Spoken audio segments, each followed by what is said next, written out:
As you may or may not know, my wife and I just got back from Vegas. It was a great trip. We ate, we drank, we had a blast. But then we got home and looked at the credit card, and I gotta say, it doesn't matter how much fun you're having, $25 for a drink is a ripoff. Frickin' Vegas. I hate getting ripped off, and so do the lads over at Harry's. They spent years watching the razor blade companies rip people off and said, no more. Not all heroes wear capes, my friends, and they want to prove that they're legit by offering you hot dogs a $13 trial set for just $3 at harrys.com/RTG. I've been telling you about them for months, and I'm genuinely proud to have Harry's as a sponsor of this show. I wasn't kidding. The plastic, futuristic-looking crap razors you get at the store are overpriced and they're poor quality. Harry's blades are crisp, clean, and classy. They're the kind of razor you'd expect your grandpa to have on his bathroom counter. And most importantly, they work. Shave after shave, they're so smooth, they're precise. I used to go through the crappy store blades all the time, but Harry's are built to last. And they're not just better quality than the other names, they're more affordable. And they deliver. Just set your schedule, and for as little as $2, new blades, shaving creams, lotions, everything you need, right to your door when you need it. I genuinely cannot think of a reason not to try Harry's.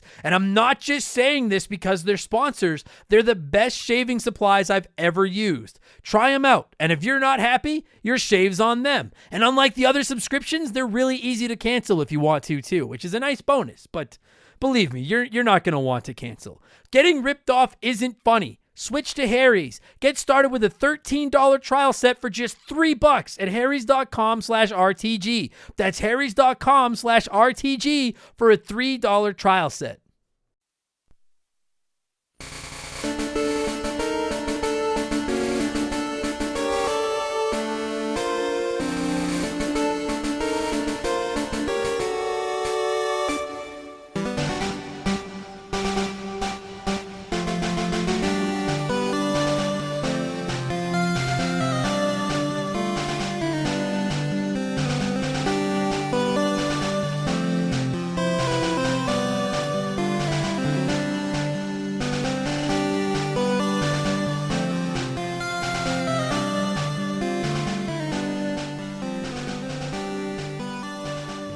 What's up, everybody? Welcome back to Remember the Game. It is my retro gaming podcast where every week a buddy of mine and I sit down and we geek out about the games we played back in the day. My name is Adam Blank. Thank you so much for listening to the show. And this week it is episode 185, and it's one of our revisited episodes where we take another look at a game that we covered in the baby days of Remember the Game, when we had even less of an idea of what we're doing than we do now. And this time around, we're going to take another peek at the games, game plural, that we covered way back on episode 13, which is Pokemon Red and Pokemon Blue, and a little bit of Pokemon Yellow, but mostly Pokemon Red and Blue. Now, I'm going to throw a quick disclaimer in here right now. If you're new to Remember the Game, maybe you don't know what you're getting into here. First of all, thanks for listening to the show. This is not going to be the most technical, detailed, strategic, in-depth Pokemon podcast you've ever heard. There are probably more podcasts doing a deep dive into the intricacies of Generation 1 of Pokemon than there are actual Pokemon in Generation 1. This is not any of those shows. This podcast is just a stupid Canadian comedian and his friend talking about a pair of video games that we played back before we had heartburn every fucking morning. I'm not the world's biggest RPG fan myself, but I gotta say, I adore these two video games. Maybe a step below Super Mario Brothers for me as far as nostalgia goes, but not much further than that. Like, these are incredibly nostalgic titles for me and for anyone that grew up during the fucking kaboom that was Pokemon in the late 90s. And I figured with Pokemon Legends Arceus, which I am finally playing right now, by the way, taking over the world, I just figured it was as good a time as any to go on the internet and defend Bulbasaur as the definitive starter. And don't listen, some of you probably just turned the podcast off right now, but if you haven't turned it off yet, I'll explain my thought process, all right? My buddy Andre is my guest. He grew up playing the piss out of these games too, and I gotta say, This episode was as much fun as I've had recording an episode of Remember the Game in a long time. I really, really love these two games. And we're going to get there in just a minute because speaking of long time, it is time for yet another edition of the Remember the Game infamous intro. Dun, dun, dun, dun, dun, dun, dun.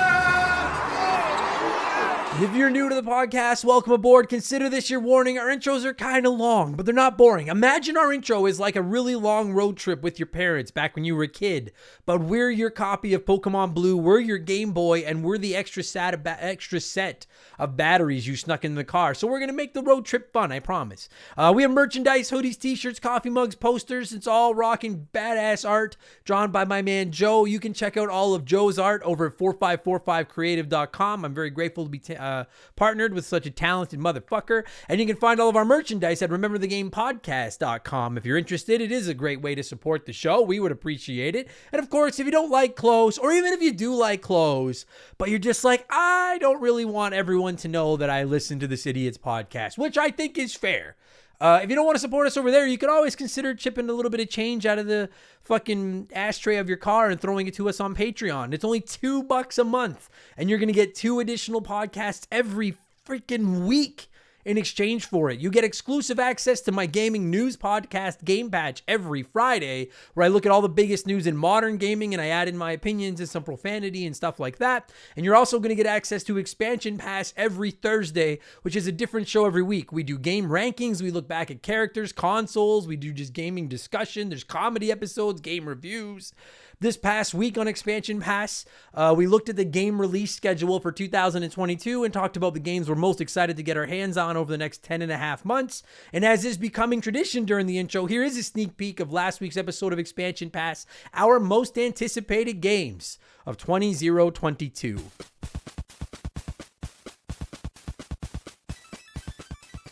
As I played Horizon Zero Dawn a while ago, and I'm just foaming at the fucking mouth to get my hands on Horizon Forbidden West now. Aloy is an awesome character. If you guys have not played it, it's available on PS4 and PS5, and you can get Horizon Zero Dawn for, I don't know, $10 or $15 now. And it is an open world third-person adventure game, as is classic Sony PlayStation exclusives. But it's really fucking cool. You control Aloy, and she's like a badass, I guess like Neanderthal is not the word, but they're kind of like cave dwellers, I guess, like cave people, cavemen, I don't know, fucking whatever.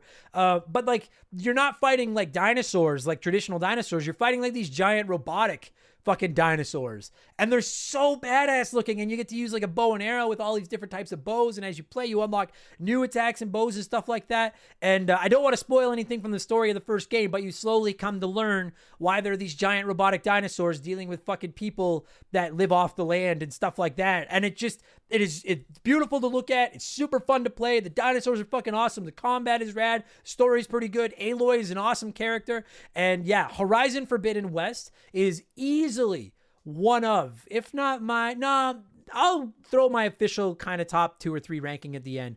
If it's not my number 1, it's very close.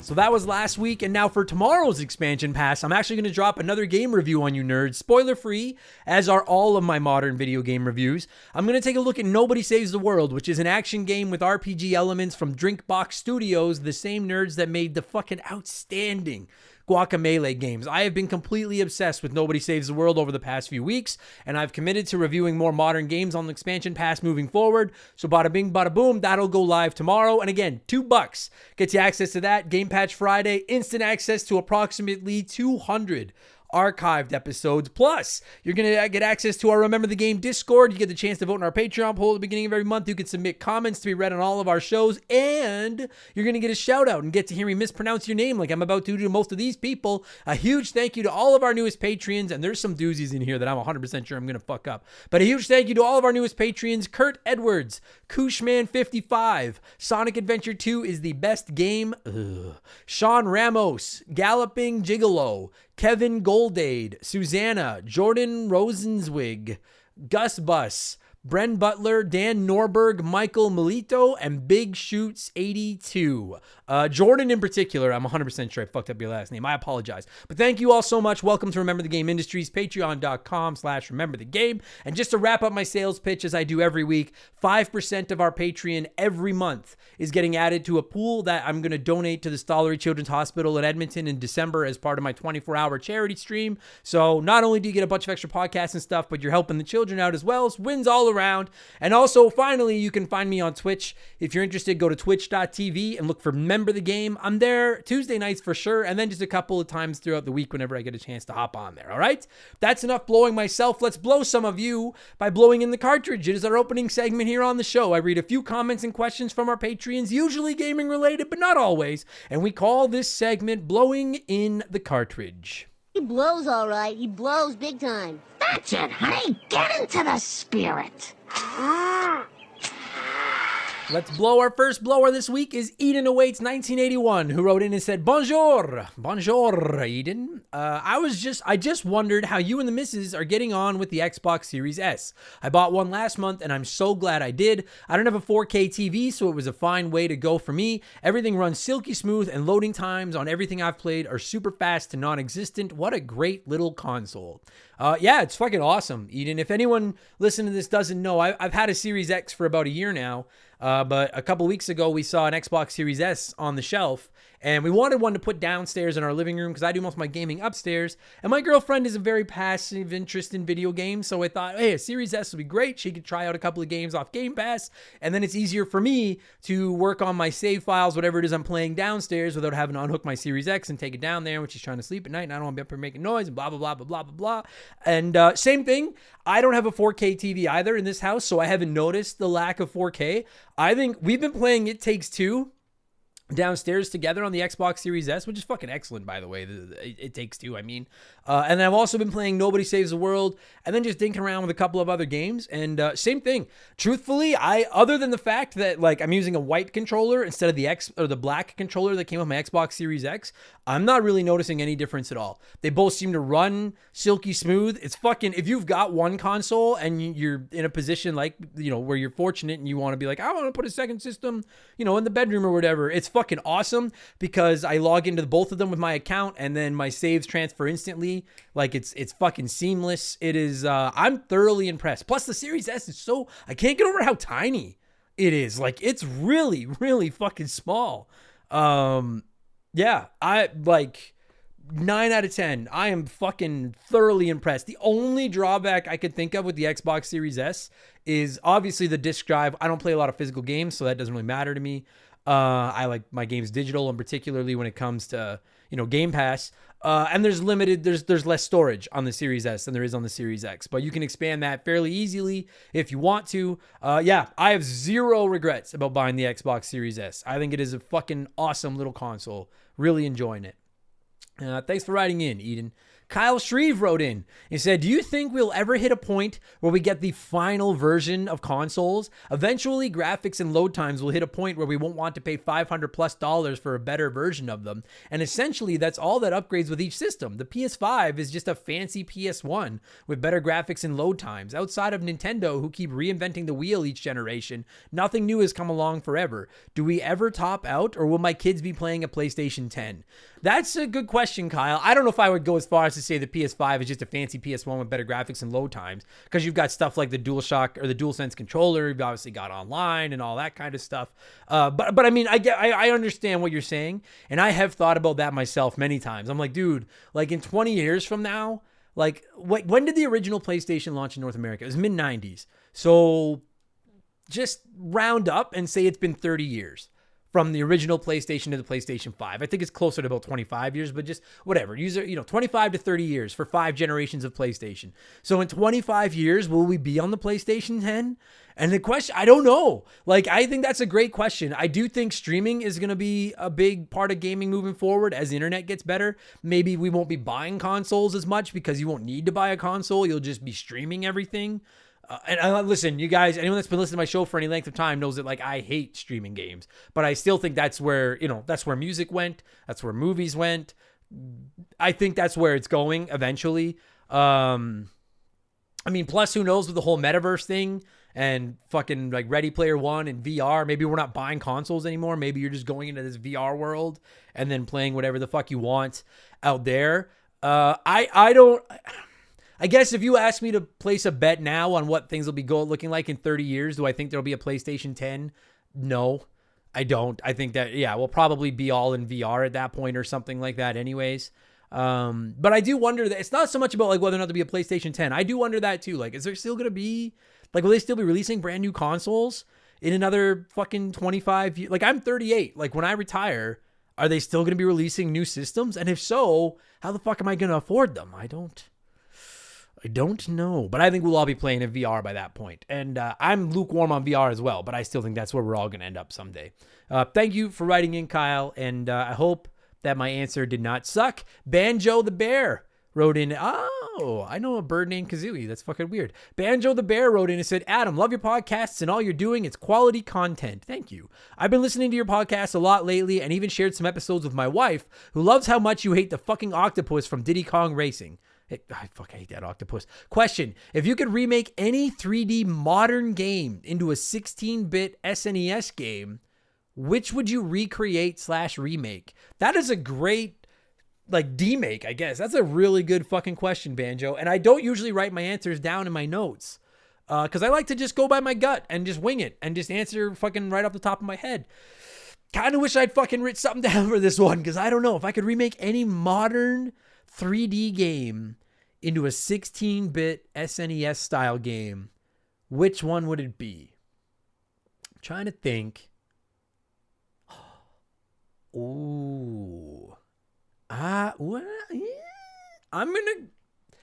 might change my answer as I think about this more. I'm going to go with Fallout. And I know some people are going to be like, dude, there is Fallout 1 and there is Fallout 2 and they are more old school looking. But imagine like an open world, like fucking maybe like a Terraria style Fallout, but on the Super Nintendo. It's my fucking question. I can answer it however the fuck I want. I'm going to say that. I think that sounds really fucking cool, man. I'm going to go with that. Last of Us? I'm a pretty big Last of Us fan. What about The Last of Us on Super Nintendo? Oh, yeah. Last of Us or Fallout? I'm going to go Last of Us because, well, yeah, I'll go Last of Us because I don't know how open world Fallout, but imagine like Link to the Past. Imagine that. Yeah, I'm going to stick with Fallout because imagine a Link to the Past style game, but Fallout on the Super Nintendo. Oh my God, that'd be so fucking hot. Yes, I'm going with Fallout. Good question, Banjo the Bear. Thank you for writing in. Backdraft Delta wrote in and said, hey, Adam, first of all, I love this segment, even though I'm going to be placed on double secret probation for my response in Play 1, Remake 1, and Race 1. I figured what the hell, I could go 2 for 2. No, I'm kidding. With blowing in the cartridge as a staple activity or ritual before gaming back in the day, is there any other things you normally do before you game? Tilt the cart to one side or the other, OCD, press the power or reset button multiple times, push the game in the NES up and down a number of times before hitting power, etc. I know it's a weird question, but it is what I got. You know what, Backdraft Delta? It's funny you say that because I actually do have something. And it is for the NES. A lot of us did blow in the cartridge, and now it's come out. I know I'm going to get the messages. Technically, you're not supposed to blow the cartridge. It does more harm than good. I'm aware. Doesn't matter. We still did it. I fucking did it with my gross fucking little kid chocolate fucking candy-filled spit all over the fucking cartridges. I did the shit out of that, yes. So not only did I blow in them, you know what I really sincerely used to do? I didn't have like a distinctive like number of seconds, but you know, remember like when you were a kid and you'd put the NES cartridge in and you put it in and then you click, you push it down and then maybe you close the little hatch, maybe you wouldn't. I did because I fucking am normal, but you weirdos that pull the wings off flies probably left the hatch open, freaks. I would like close my eyes and almost take like a deep breath as I push the power button, and I would just hold it for a couple of seconds. Just because it was like, fuck. Because you never knew if it was going to work or if it was just going to be that broken screen or just a black screen or if it was going to like title screen and flashing. And that was always this like thing. And I still do that like to this day. If I get like a piece of mail that I'm scared to open, I'll rip it open and I'll unfold it, but I'm like, or like an email, I'll click the email, but then I won't like look at it right away for some fucking reason. And that's what I used to do with my NES. I would turn it on and then just kind of close my eyes and hope that I would hear the music. And if I didn't hear the music, then my heart would start to sink and then I'd have to open them up. Those were the kids today. I'll never know.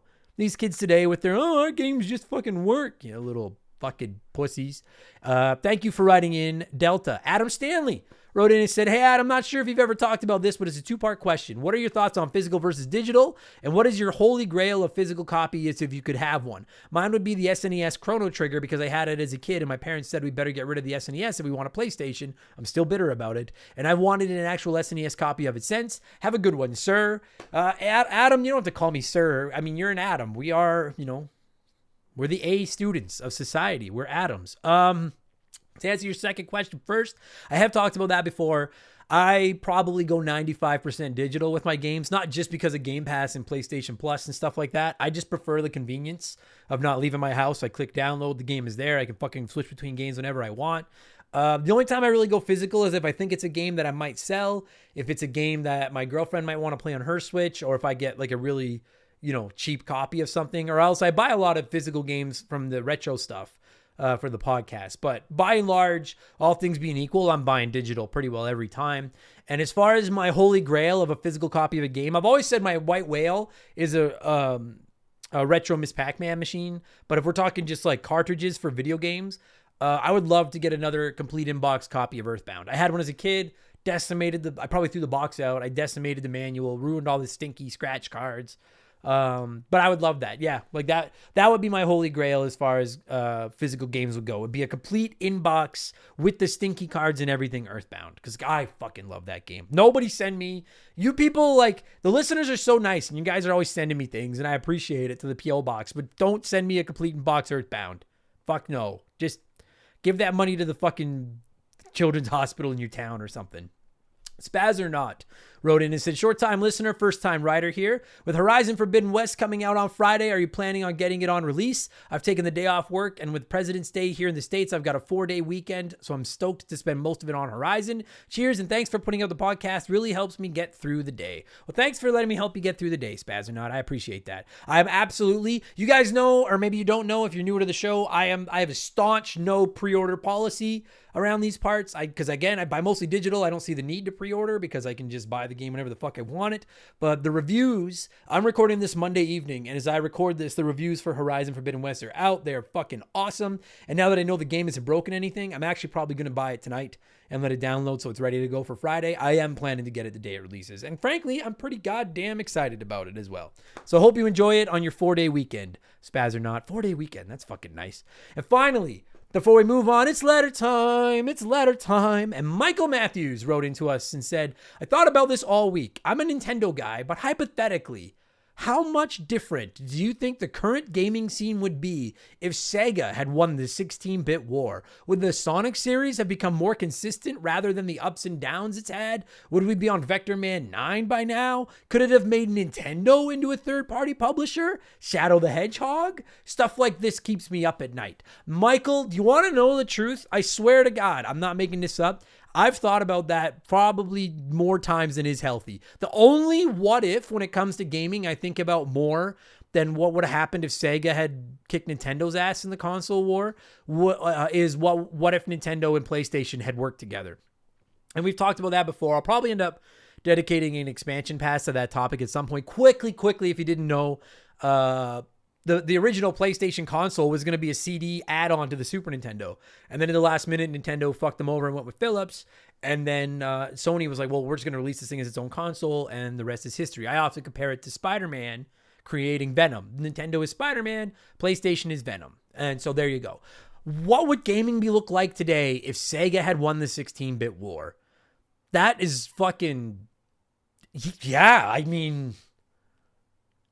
I don't like... You know what I think? Okay, let's just say, because nobody knows, right? So it's not like I can say anything wrong here and get in trouble. Let's just say Sega had won the console war. I always joke about the Sega Saturn and how I'm not going to review Sega Saturn games, which I just do to get the ire of Sega fans. But if Sega had won the console war, then maybe the Nintendo 64 would have been the Sega Saturn. And maybe that would be the system that I would refuse to review. And frankly, with that weird fucking controller, that doesn't seem that weird. I mean, I love the 64 as much as the next person, but that fucking controller drives me bananas. You know what I think?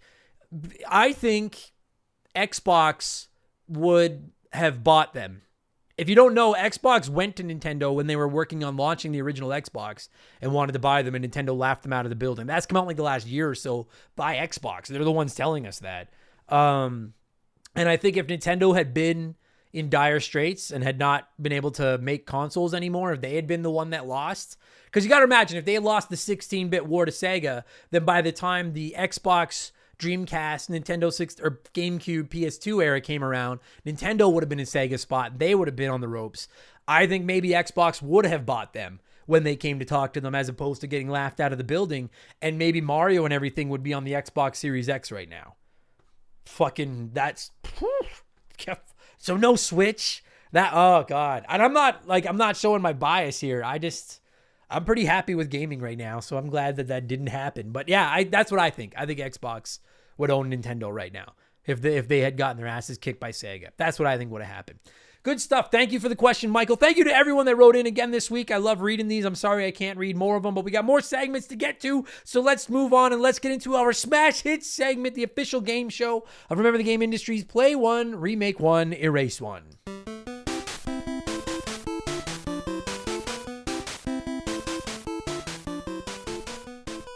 And a huge thank you to Classic Concentration from the NES for unknowingly providing us with the theme music for the show. The rules are simple. Every week, I give our listeners I messed up the roll. There it is. 3 retro video games. They can play one as it was released, remake one as a modern game, and the third game is erased from time forever. And as always, there are no wrong answers, but there is a right one, and I'll tell you what it is in a minute. And just quickly, someone, and I apologize, I can't remember who it was, someone called me out for last week because I said I would erase Dragon Age Origins because I would rather just play Dragon Age Inquisition. And they said, well, if you erase Origins, Inquisition won't exist. So I just want to make the rules clear. We haven't talked about this for a while. We've debated this, the ramifications of erasing game on the show countless times before. For example, if you erase Super Mario Brothers, does Super Mario Brothers 3 still exist? And there is no definitive answer. So if you erase one, it doesn't mean the future games are gone unless you want it to. The universe works in mysterious ways. So there you go. That's your, all right? So that explains why I could do that. So this week, well, I figured since we're talking Pokemon, I'll throw a few of the oddball Pokemon titles into the mix. We've got Pokemon Puzzle League and Pokemon Stadium for the Nintendo 64 and the Pokemon Trading Card Game for the Game Boy. And the winner, with 35% of the vote from our listeners, pretty decisive win, was to play the Pokemon Trading Card Game, remake Pokemon Stadium, and erase Pokemon Puzzle League, which is not at all what I would fucking do. But let's see what a few of you had to say, and then I'll let you know what the right answer is. Joe LeBlanc wrote in and said, oh my fucking God, I want a remake of Puzzle League on the Switch so bad. This game is so challenging, and the solo career called Puzzle University is so worthy of a playthrough even today. I'll keep Pokemon Stadium because it's great as it is, and I'll erase the Pokemon Trading Card Game because I never played it, and I don't give a shit. But then Joel added a smiley face. So Joel said, you tried to put some zip on it, Joel, with your erase. You're like, erase Pokemon Trading Card Game, never played it, and I don't give a shit. But then you dropped the smiley face to be like, LOL, and it just, you took some of the zip you had, it's like you went to punch someone in the face, but then you helped them up afterwards. You gotta just throw that fucking bam. Other than that, though, I have no problem with your logic there. Tennessee Bottle wrote in and said, oh, snap, Pokemon. I say play the Pokemon Trading Card Game, completely different, because I was huge into collecting the original cards back in the day. I even went to a few tournaments at our local Toys R Us and competed, but for whatever reason, I never played the Game Boy version of the game. I'm going to remake Pokemon Stadium. Just look at how cool Shield and Sword looked on the Switch. I bet they could do some really cool things if they remade this game, and then I'm going to erase this puzzle game, whatever it's called again. Never played it, but it just seems like any other puzzle game with the Pokemon name attached to it. So 2 entirely different answers. Having said that, one person is like, I played the Pokemon Puzzle League game and loved it. The other one's like, I never played it. I don't really give a fuck. So maybe you have to play it to have wanted to play it. So we've had one person play it, or no, one person remake it, one person erase it so far. I didn't realize this game was so divisive, whatever. But it is. Apparently it is. Trash Taroth I find your name very hard to pronounce, Trashtaroth, for some reason. Trashtaroth wrote in and said, this couldn't have been easier. First time playing. Remake Pokemon Puzzle League. I don't like this version as much as I like Tetris Attack, but it's still a solid puzzle game. Having a clean, crisp version of this on the Switch with wireless matches, a ranking system, and maybe even customizable tiles would go so hard. Play Pokemon Stadium. I loved this stupid game growing up. We didn't have the transfer pack, and I wasn't old enough to truly play Red anyways, but my brothers and I would play the hell out of the mini games. Remaking this on the Switch would be absolutely bonkers, but you can already battle wirelessly with recent iterations of the series, so a remake of this would be essentially useless. I'll dust off the old Nintendo 64 for a few sweet rounds of that Magikarp minigame any day, and then erase the Pokemon trading card game. I've never played this, but I did play Yu-Gi-Oh! Dark Duel Stories on the Game Boy Color, and that's the only retro trading card game experience I need. I'm not going to lie to you, Trash. That is a nerdy fucking answer. I get the logic. I have no problem with the logic whatsoever. I just love the idea of like, I played Yu-Gi-Oh! Trading card game, so the Pokemon trading card game is deemed unnecessary. I love it. I love the nerdiness. I love it. Jake Carter wrote in and said, yes, finally one of these where I've played all of them. I would play Puzzle League again because that game still looks and plays great today with a killer soundtrack. I'd remake Pokemon trading card game because it would be a good opportunity for people old and young to get back into the card game and learn the mechanics with a fuck ton of new Pokemon. And sadly, I would erase Stadium because there is Stadium 2, Battle Revolution, and all the modern games are of Stadium quality already, but with main quests. And I don't mean to spoil anything, but Jake, you might have gotten the fucking order right this week, as you're about to find out. It's well said. Well said, Jake. DMFF. I don't know if I'm supposed to pronounce it as DMFF or Doomph. So I'm going to go with Doomph. Doomph wrote in and said, I like that. Doomph. What a Doomph. It sounds like one of those pop-ups from the old Batman series. Like just bam, pow, Doomph. What an fuck. Doomph wrote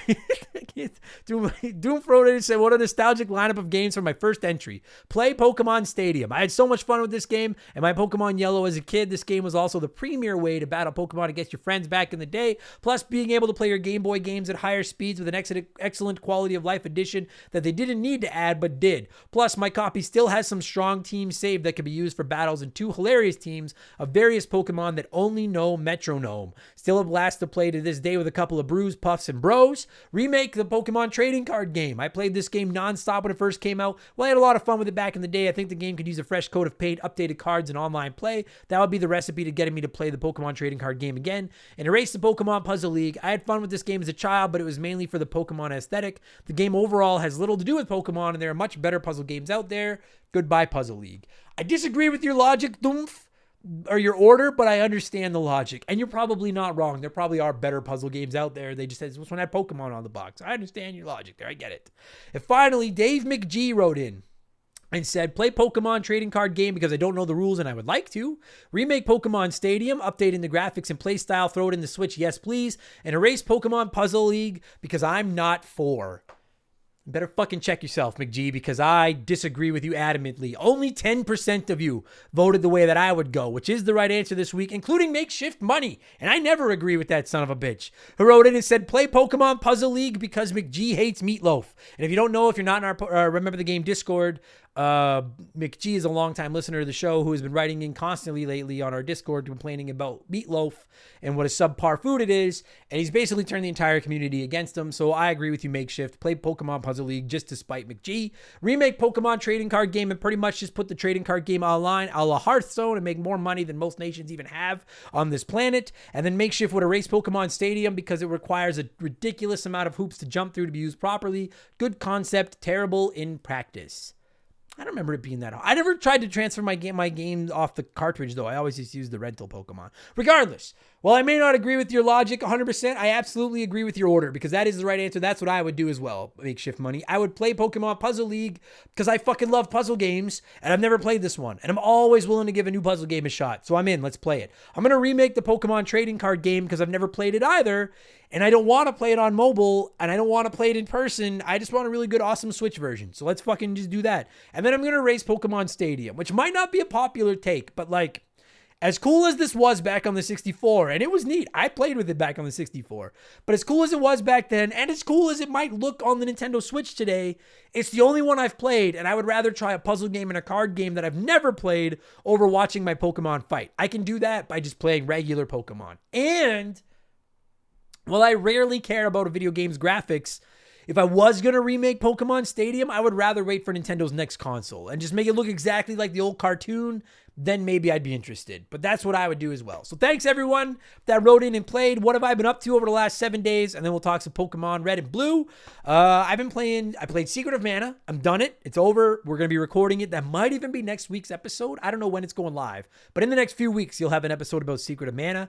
I've also been playing Nobody Saves the World, which I already talked about during the intro. That'll be reviewed tomorrow on Expansion Pass. I've gone back to Far Cry 6. Because I really want to finish it and I like it. It's not great, but I love it. It's snowing here in Edmonton again and it's still winter and it's nice to play a game where I'm like in the tropics and everything looks warm and sunny.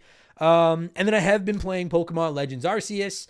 I've gotten so many messages from people being like, are we playing Pokemon Legends? What do you think of Pokemon Legends? I am playing it. Early thoughts, it's very cool. The fucking tutorial took fucking forever. I think I'm finally through it now, so I can finally turn loose and start catching some Pokemon. And Bulbasaur better fucking be in it. That's all I have to say. And Magikarp. They both better fucking be in it. Nobody message me and tell me if they are. I don't want any spoilers, but I better come across them or I'm going to rip that game a new ass. So that's what I've been playing. Let's talk Pokemon Red and Blue. That's why you're here. Over 50 of you wrote in to share your memories of this game, and it was these games, I should say. It was really fun reading these comments and seeing just how many people like have been touched by Pokemon Red and Blue and how much they matter to everybody. I couldn't read all the comments on the show, obviously, but I'm going to rip through a few of them here quickly. Joe the Sandman. Still sounds like a Punch-Out name. Wrote in and said, when Pokemon Red and Blue were released, I was in high school, and by that time, we didn't own a Game Boy, but I remember watching the box art for both of them, and Blue caught my attention with that badass giant blue turtle with cannons coming out of its shell. It took some time for my family to finally get a Game Boy, but when I did, I managed to play them, and I loved them so much. Pokemon Blue, and then later Yellow. My brother got Pokemon Red. Great titles to launch one of the best Nintendo franchises ever, and that's something we're going to get into is like, when you think of like the games that kicked off a franchise, like I think like the biggest launches for a franchise, like I think it's Super Mario Bros. And I know that Mario Bros. Already exists, but Super Mario Bros. Is what really kicked it off. I think it's Super Mario Brothers. I think Pokemon Red and Blue is like right on that same level. We're going to get into that more in a minute, but it's that big of launch for a franchise. I agree 100%. Tom Danks wrote in and said in 98 or so, I let my friend borrow my copy of Pokemon Red and my Game Boy Color. I had every single Pokemon caught, probably about 90 hours or so sank into it. I told him he could play it, but do not save. As if you don't remember, they only had one save file. I got my Game Boy back and turned Pokemon on. There was a new save, a 5-minute game file named Eddie. I haven't touched Pokemon since. Fuck me for letting him borrow it, but also a big fuck you to the Eddies of the world. I just love the idea that now Eddies are the official enemies of Remember the Game Industries, or at least of Tom Danks. I love Tom Danks is anti-Eddies. I like it. HornetBox69 wrote in and said, one of my favorite Christmas gifts ever was a box with 2 Game Boy Colors, copies of Pokemon Red, Blue, and Yellow, a linking cable, and the strategy guide for my brother and I to share. There's no game I've played more times through than Pokemon Red, Blue in my 27 years of gaming. It's an IP I still play daily with Pokemon Go, and I can battle and trade with my cousin Christopher, who lives on the other side of the world. I get it. Like, it's just the amount of people that wrote in and were like, Pokemon Red and Blue are like those games I never stopped playing. I've played through them a few times myself, and I don't play RPGs very much. Like, oh God, I love Pokemon Red and Blue. Yankee Doodle Randy wrote in and said, I remember there being a lot of hype when these games were released and me not knowing what the hell Pokemon was. Eventually, I got the Red version and I fell in love. I spent one Thanksgiving weekend in junior high playing it day and night. Today, the first and second gen games leave a lot to be desired because they're quite easy and slow moving, but I will always think fondly of these games that made me a Pokemon fan for life. Aw, I like that, Yankee Doodle. Wildo19 wrote in and said, when I was 6, I got Pokemon Yellow with the Toys R Us Special Edition bundle. Well, I love that game a lot. I was always sad I couldn't begin my quest with one of the original starters because Pikachu fucking sucks. That's not what Wildo said. That's what I said, and you're going to hear more about that in a minute. So my mom bought me the blue and eventually the red versions. Since then, I've played both more than any other game, and I'll probably continue to play them forever. I'm a Poke nerd through and through, and these games are the reason why. So much nostalgia, it hurts. Also, Electabuzz is the best version exclusive. Cheers. I don't know if I don't really have a counter to that. I don't know if I've got a favorite exclusive to one of the I'm a pretty big fucking Meowth fan. I'm not gonna lie to you, just because of the cartoon. We'll get into that in a minute. Finally, Kelly wrote in and said, I'm not sure what I can say that hasn't already been said. This game changed everything. It marked Nintendo as the unbeatable champion of handhelds and formed an entire generation of people. This game is important in every damn way, and if you ask me, it still holds up. I agree 1,000,000,000%, Kelly. Let's fucking talk about it right now. That is incredibly well said. Just for the record, I went to the Wikipedia page for Pokemon Red and Blue to find the official release date in North America, and they have like review scores on there. Did you guys know the Nintendo Power gave Pokemon Red and Blue a 7.2 out of 10 when they reviewed it? No wonder they fucking don't exist anymore. What the fuck was that? Anyways, I'm going to cue up that Pokemon Red Blue music. There it is. And when it stops, my buddy Andre and I are going to take another look at the iconic Pokemon Red and Blue, which originally released in North America on the old Game Boy on September 28th, 1998. Gotta catch them all. Let's fucking go.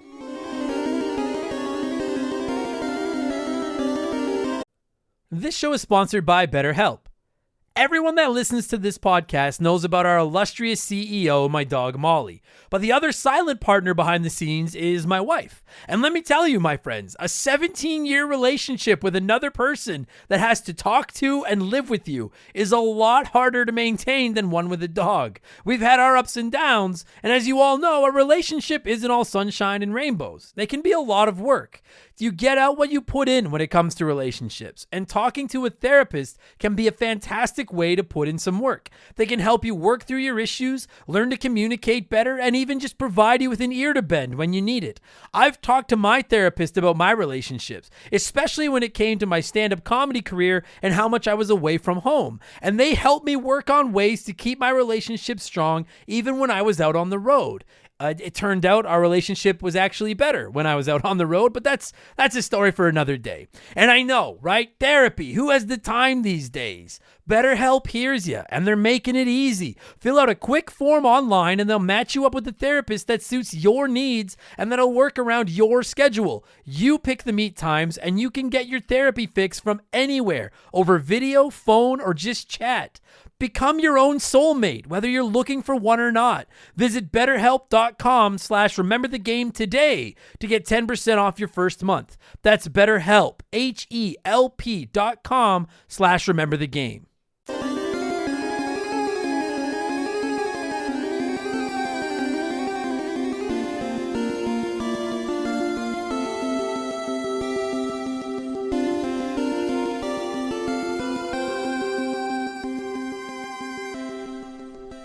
Okay, so I should just get this out of the way. I don't know if I will have said this during the intro, but this is actually our second time recording this motherfucking episode due to technical difficulties on my end. And what really sucks about that is that this is one of our revisited episodes. So this is technically the third time we've talked about Pokemon Red and Blue and Yellow on this fucking podcast. But joining me via the blank phone is my pal Andre. How's it going, buddy?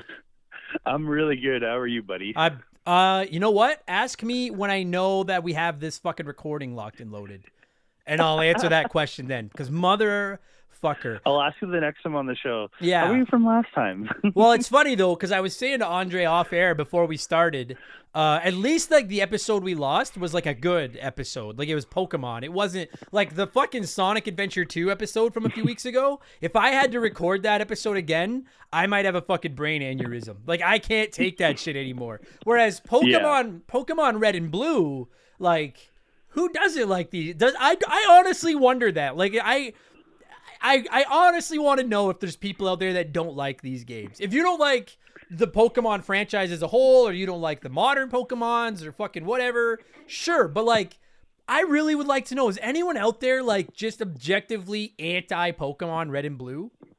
Like, I haven't come across, because like when you talk to people that talk to you about Pokemon, it always comes back to the original games and how good those original games were. Yeah, like to me, the only people that like hate on these games are either people that just don't like RPGs or Pokemon, which is, you know, whatever. Or like I don't like racing games, so I don't care about Gran Turismo type thing. So like maybe there's people like that, or I could see people that just didn't grow up with Pokemon Red and Blue. Maybe they jumped in a later generation, and now they look at Pokemon Red and Blue as kind of archaic. And I guess sure, but even then, no, fuck that. Respect your fucking forefathers. And respect what paved the road for the Pokemon that you love so much today. Andre, I say this without an ounce of sarcasm. I would put Pokemon Red and Blue on the same pedestal that I put Super Mario Brothers on. Not as much as I don't like it as much as Super Mario Brothers, but I think it's that important to gaming history. Like, these games are that big.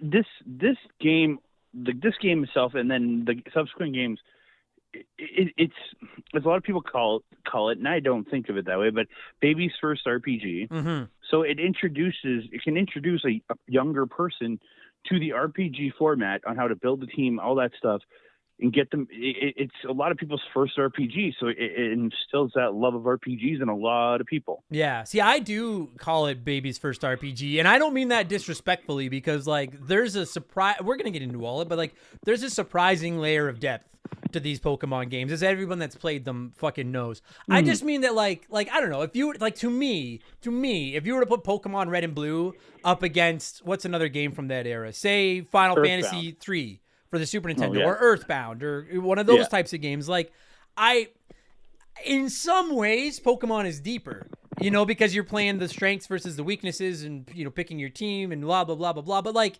you're not going from town to town and buying all this new equipment for your guys and everything like that. And let's be honest, like the story in Pokemon is like a 7 out of 10 at best.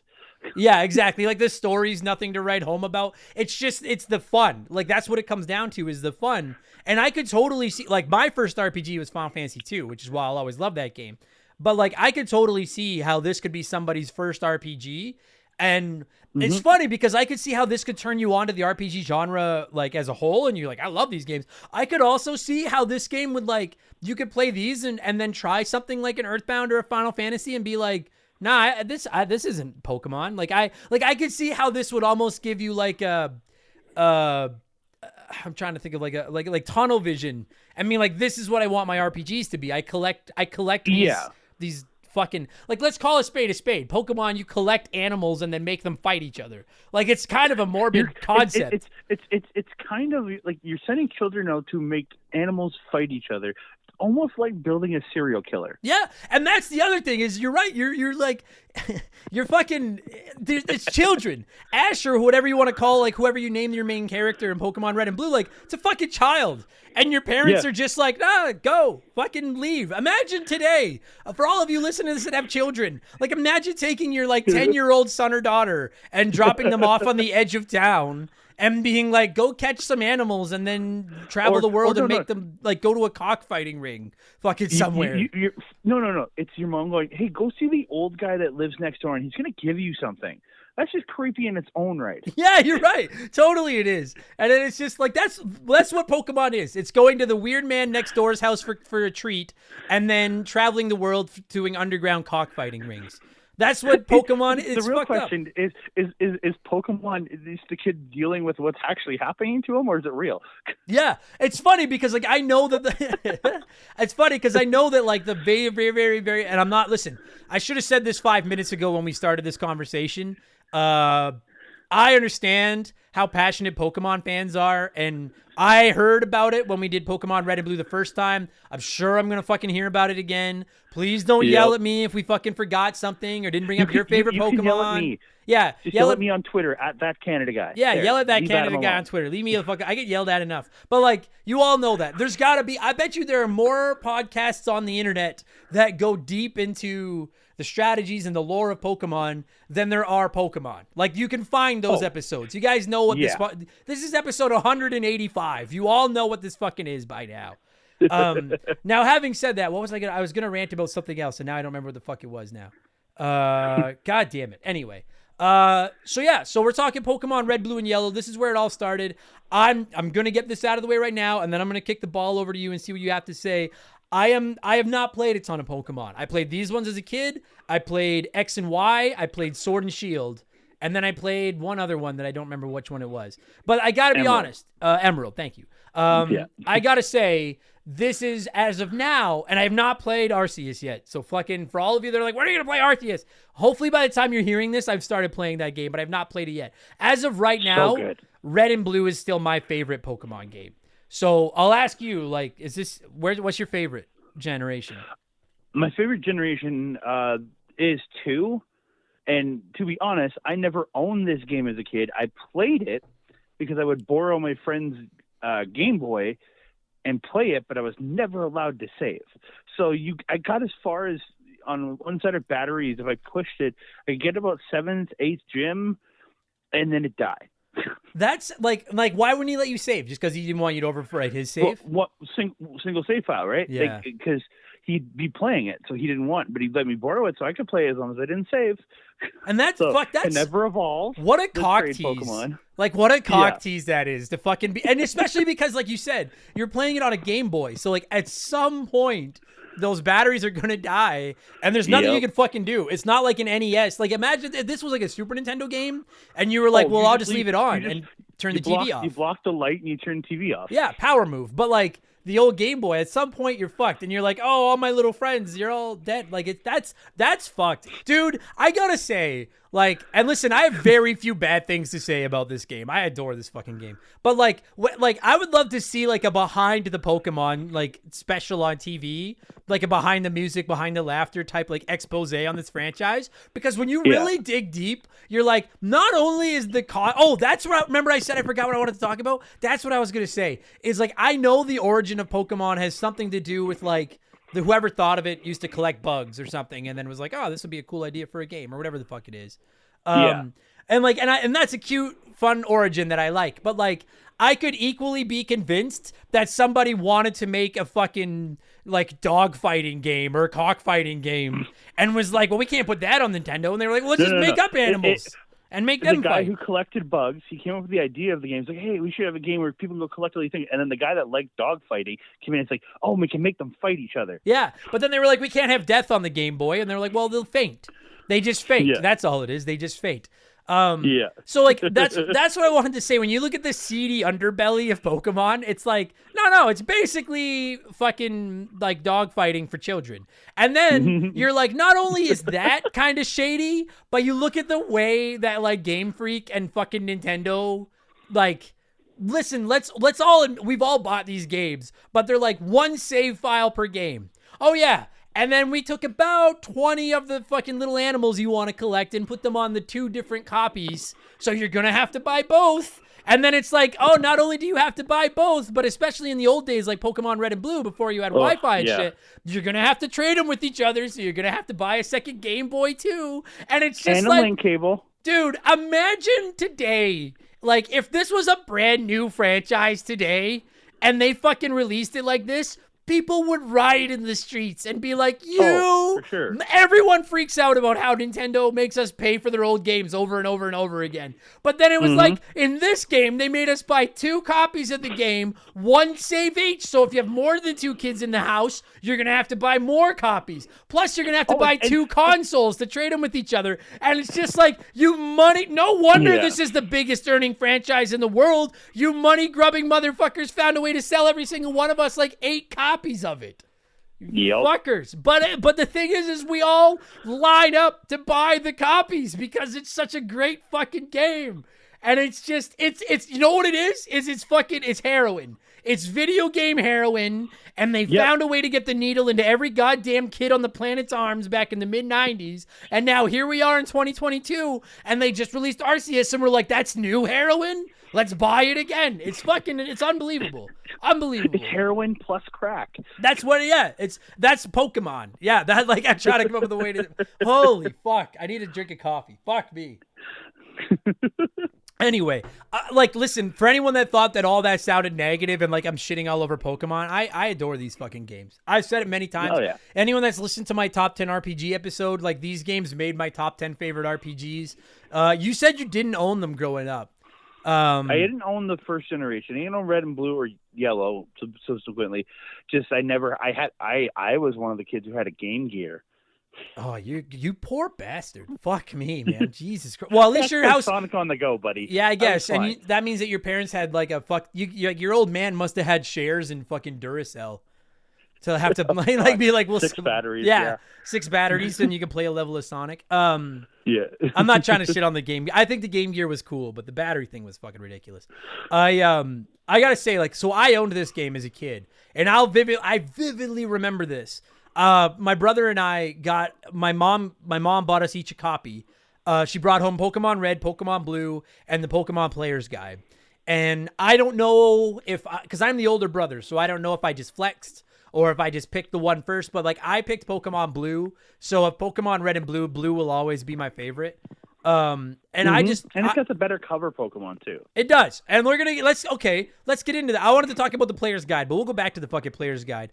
So everybody knows the 3 starters for Gen 1. You've got Bulbasaur, Charmander, and Squirtle. We all know that. And I don't listen, I send your fucking hate mail to goddamn Trump or something. I don't give a fuck. Don't send it to me.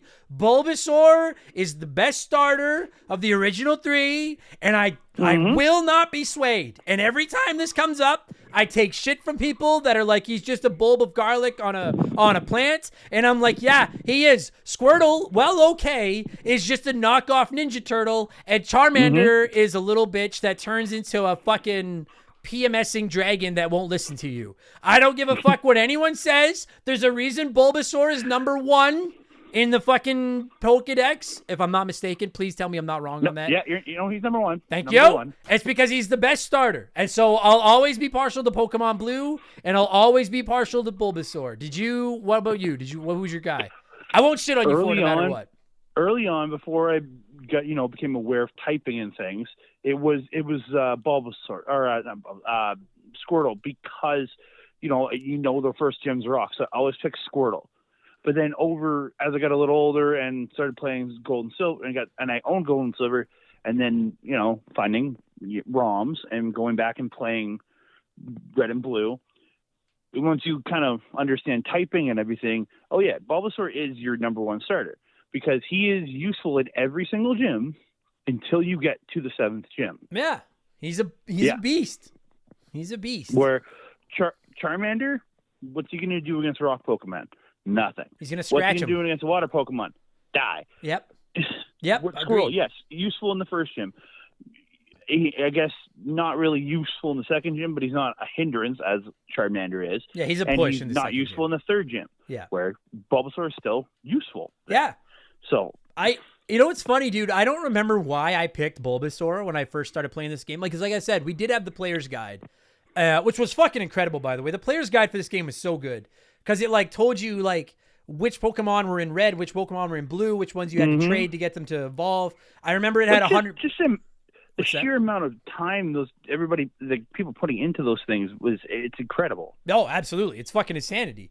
And I don't remember if I ticked Bulbasaur because I'm sure the player's guide said that like the easiest route is with Bulbasaur because he is like, it's not even about who my favorite is. Like you just said it. Like I in my opinion, and again, if I'm fucking wrong, I'm going to hear about it. But in my opinion, like, the easy playthrough is Bulbasaur, the medium playthrough, or the easy start is Bulbasaur, the medium start is Squirtle, the hard start is Charmander. Like, as far as like the first 2 gyms. Again, just the starter alone, you can pick up Pokemon to take care of those gyms pretty early. Even the Rock gym, you can pick up a Mankey and a Bellsprout before you get to the Pewter City. But yeah, so like I don't know if I picked Bulbasaur because it was the easy route. I don't know if I picked him because he was number 1. I don't know. I will say, and I'm biased because I'm a Bulbasaur fan, but like I think he's the coolest looking of the 3 starting. I think that I would hear an argument that Charizard is the coolest looking final evolution of the 3. But like I always thought Bulbasaur, like I always thought Charmander and Squirtle, like they kind of look like wieners. Like I'm looking at it right now.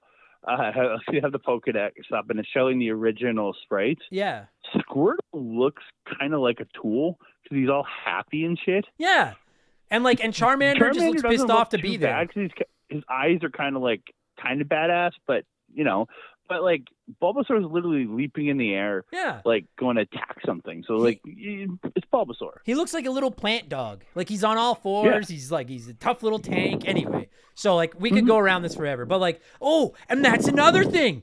Going back to the behind the Pokemon, like the whole shady underbelly of fucking the seedy underbelly of Pokemon, is that like they fucking mark it right on the box. Gotta catch them all, right? We all know that's the slogan. Gotta catch them all. Yeah. And Not then, without trading. Not without trading. And I will say, Resetting. if I have one major like criticism, I guess as it were, of Pokemon Red and Blue, it drives me fucking bananas that there's no way to catch the other starters in your game. Like Yeah. why? Like why not put them somewhere? Put them in the Safari Zone. Put them in like a secret area. Like something. Like why can't I not make them, dude? Why couldn't you just have put a character? You know how like there's random people you come across, like NPCs that'll offer you like a random trade. Like if you have this, I'll trade you this. Like why not put them in the game? Like every kid wanted to have a Charmander, a Squirtle, and a Bulbasaur. Why not give us a chance to get all three of them somehow, other than trading? And like you said, and you have to have a friend. If you're going to trade them all in, you have to have a friend that was willing to reset their game twice for you to get you those Pokemon. And then in reality, so he had them. He would have to reset 5 times so he could trade those other 2 over to you. Yeah, or those other 3 over to you, so you could then trade them back, or at least 2 of them back to him. Yeah, I gotta say, like, maybe there's Poke nerds out there that, like, have the definitive knowledge of why they made that decision. But, like, as much as I adore this game, and even, like, listen, I fully understand the decision to take a dozen Pokemon and make them exclusive to Red and exclusive to Blue and make a trade to evolve some of them. I absolutely understand that decision. It was so they could sell 2 copies of the game. Like, I'm not stupid. That's why. But, like, I don't understand why the 3 starters aren't just available somehow. Like, I just, you know what I mean? Like, at this point, you're going to make us buy 2 copies. Be like post-game. Yeah. Even if it was after you beat the Elite Four, give you a chance to go back. Like, maybe you have to fight Professor Oak to get them. Yeah. I don't know. Give or us a chance to get them. Or, like, you could go back to Professor Oak and he's just like, hey, you've earned this. Here's the other 2. Like, no one else wanted these guys here. Or something, you know? Anyway. No, Gary, remember, Blue has the other one, or Gary, whatever you want to call it. Oh, yeah, that's right. Your rival has the other one. Yeah, in your that's case, right. it'd be Red, but he has the other one. Yeah. But anyway, or one of the 2. That always bothered me just a little bit. But either than that. Well, the one thing I always like, how does Professor Oak not ever remember his grandson's name? Yeah, no shit, eh? Like, fuck. Like, I understand him not remembering the neighbor kid's name, but his grandson, like, Jesus. Yeah, this is the senile old man that you sent us over to go get something from. And then that old man told us to go travel the world with this thing I just gave you. And your mom's like, that's fine. Go ahead. I don't give a fuck. Get out of here. Like you're the little kid that's told to go take down a corrupt organization that's trying to steal Pokemon from people. Yeah. And you have to go fight this adult who, in reality, could just pull out a gun and shoot you. Yeah. Your mom's like, the pool boy is coming over soon, and you can't be here for this. So fucking go. Get out of here. Go on your adventure. Okay. So, fuck. Now, like, we haven't really mentioned Pokemon Yellow, which is kind of the because it has the turd of a mascot. I gotta say. And, like, Andre knows this because we already recorded this fucking episode once. I never really played Pokemon Yellow. I already had Pokemon Red and Pokemon Blue as a kid. I get why Yellow was so popular, and it's the Pikachu edition, and Pikachu follows you around, and I get all of that, but I have to just be honest with everybody, and maybe, like, if I haven't lost you yet by my Bulbasaur rant, maybe I'm going to lose a few of you now. I fucking hate Pikachu. I liked him back in the day, but I'm so fucking sick of that little rat now. Like, it's like he got his own game. Okay, whatever. The game's fun. You can, again, you negate him having to deal with him for the first gym, and he's useful in the second gym. Mm-hmm. But, like, you can get your Mankey, you can get a Bellsprout, and you can solve the first gym problems. But, like, then N64 comes out, and you have that Pikachu game in there, whatever it was, with the skiing mount or the mic or whatever, and then he just became the mascot because of the cartoon. Sure, and I get that they had to pick someone to be the mascot. Like, I get it, and I mean, and he even makes sense. Like, he's cute, and he's got a catch. Like, Pikachu is a fun name to say. Like, it's a memorable name. I get all of it. I just, like, for all of you that are like, where's we want Pokemon Yellow coverage? We're primarily focusing on Red and Blue because, like, I can't speak for Andre. I have next to no experience with Pokemon Yellow. I've played it on ROMs in years past. It's the same game overall with a couple changes. Is all it really is. Right. Okay. So then, so we're going to focus on Red and Blue. We've already talked about the starters. We got to talk about our favorite and least favorite Pokemon. So, like, I'm going to tell you, like, personally, like, everyone's got a team, and, you know, it was always tough because you could only carry 6 members of your team at any given time, right? We all know that. And it would suck because you'd have, like, a team of 6 where you're like, I think I've got most classes covered, most weaknesses covered. I got 6 strong Pokemon that I like. And then you catch this, whatever it is, you catch some new Pokemon, and you're like, oh, I really want to put that Pokemon in my party. And then it becomes like you're like a general manager of a sports team where you're like, fuck, I have to cut one of you. And I don't want to cut anybody. Send one of you down to the minors. Yeah. You're not going to get your bonuses this season. One of you's got to sit in a ball in this Pokemon bank, and you're never going to be seen again. And, like, I have no problem doing that when it's the shitty Pokemon, which we'll get to in a little bit. But, like, when it's a good Pokemon, yeah, of course. But when it's a bad Pokemon, you're like, fuck, I don't want to bench any of you. So, like, I got to tell you, like, and I want to ask you who you keep on your team. I know, personally speaking, I always had my Bulbasaur, or whatever he becomes, Ivysaur, Venusaur. I always had him. I usually had a Geodude or an evolved Geodude because the rock Pokemon can be pretty handy when they're up against someone that can't hurt them. I would usually carry some form of a fire Pokemon, depending on just who I had at any given time. I have a Magikarp, who's my favorite Pokemon ever, because I had evolved them, and then I'd have a Beast on my team. And then, I don't know if you know or not. I'm sure most people listening to this know, but especially in Pokemon Red and Blue, Psychic Pokemon were OP as fuck. Like, they were, and so, like, it was always, to me, it was so, like, catching an Abra and then evolving an Abra is such a pain in the fucking ass. But the payoff in the Kadabra... It is the same problem as fucking Magikarp. Yes, it is, except Magikarps are easy to catch, whereas Abras teleport away if you don't catch them right away. But you have to just throw a Pokeball first move and hope. Yeah, but once you evolve one into a Kadabra, you've got like, you know when you do like a tug of war and you take your strongest member of your team and put them at the back of the line? That was always my Kadabra. I was like, if things ever get hairy, I could always turn to my old ace in the hole. And then my 6th spot, I would rotate in and out. So a fire guy, a Magikarp that would obviously evolve into Gyarados, however you say it.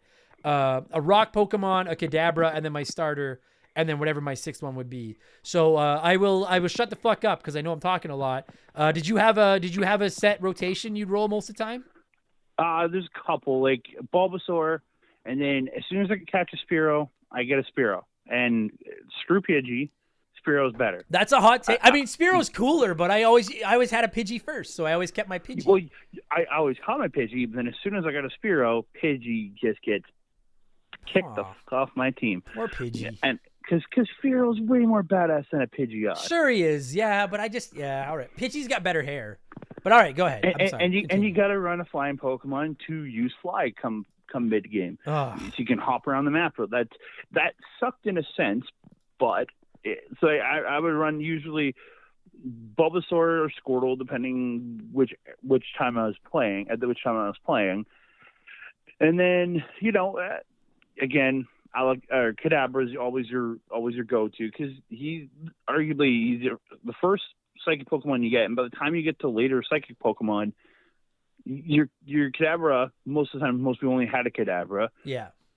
Is it worth trying to train up something else? Yeah. Plus, like, not really. As stupid as it sounds, you kind of get attached to them too. Like, you really like. You do. You're like, man, Kadabra's seen me through so many tough times. I can't get rid of you now. So, all right. Yeah. And then for my ground, I would run a Geodude or Graveler for the first bit until I found a Rhyhorn. And then it's Rhyhorn all the way. Got it. Because, again, you got to trade to get your ride on. And I didn't have it, as half the time I was playing it either on a Game Boy by myself, and I wasn't allowed to trade because that would create a save. Yeah. Or I'm playing on a ROM, and I can't trade anyways. So, yeah. And then from there, it was just kind of switching in and out what the rest to fine-tune what gym I'm in or things like that. Hitmonchan was always a favorite because you could put Ice Punch, Fire Punch, and Thunder Punch on him, Okay. so he could cover multiple different typings for you. Right. Yeah. Yeah. Like I know a couple other favorites of mine were like I usually would I like to have a ghost Pokemon in my party when I could. Like I'd usually catch like I'm a huge Haunter fan. I just think Haunter looks so fucking You need cool. him for the Psychic Gym. You have to have him for the Gotta. Psychic Gym. Plus he just looks fucking. I just think he's so cool. Like Ghastly fucking sucks, but Haunter looks so fucking badass. Again, if you couldn't trade, you couldn't get a Gengar. Yeah, fuck. And then sometimes I would carry a dragon Pokemon, especially near the end of the game because they're kind of beasts. But the thing is, with Dratini, it was so hard. It took so long to get Dratini to evolve into Dragonite. Yeah. And I think it was like level 54 or something. Yeah, it was something high. Dragonair becomes Dragonite. And then the only other one I think is as a kid, I used to like to carry a Butterfree because I'd get confusion with the Butterfree. Like, so I was like an early Psychic Attack. But same thing. Once I got my hands on a Kadabra, then I was like, I fucking like you, Butterfree, but like, you don't really need him anymore. Yeah, we're sending you down, buddy. You're benched. And then I just want to shout out one other Pokemon that I love. I never carried him on my team. I never found him particularly useful, but I'm a huge fan of Onix. I think Onix is like the most badass looking great fucking Pokemon. Like this giant rock snake. Like, I mean, frankly, I think it's a little bit. It doesn't make any sense though. Because like the boulders roll, if you watch the cartoons and the games, the boulders roll around each other, so there's no real like connection in the boulder. Yeah. So there's like electromagnetism. What is holding this thing together? And I just love the idea that you could like throw out like an Onix to go up against like a fucking Pikachu. Yeah, hell yeah, yeah. Just crush a little. Or shit. no, but like even something like a fucking like a I don't know, like a bug Pokemon, like a fucking Paris or something. And you fucking throw out like this Onix, and it's like the Onix is just gonna squish it. But then they have like an actual fight. I just I never used Onix because I actually thought like they kind of suck as far as like using them. I just always thought it was like one of the, even in the cartoon, I'm pretty sure Brock had an Onix, and I was and I was always a fan of somehow Ash's Pikachu beats him. Yeah, fuck. Damn it, fucking Pikachu. Pikachu's the fucking Tom Brady of Pokemon. I fucking hate him.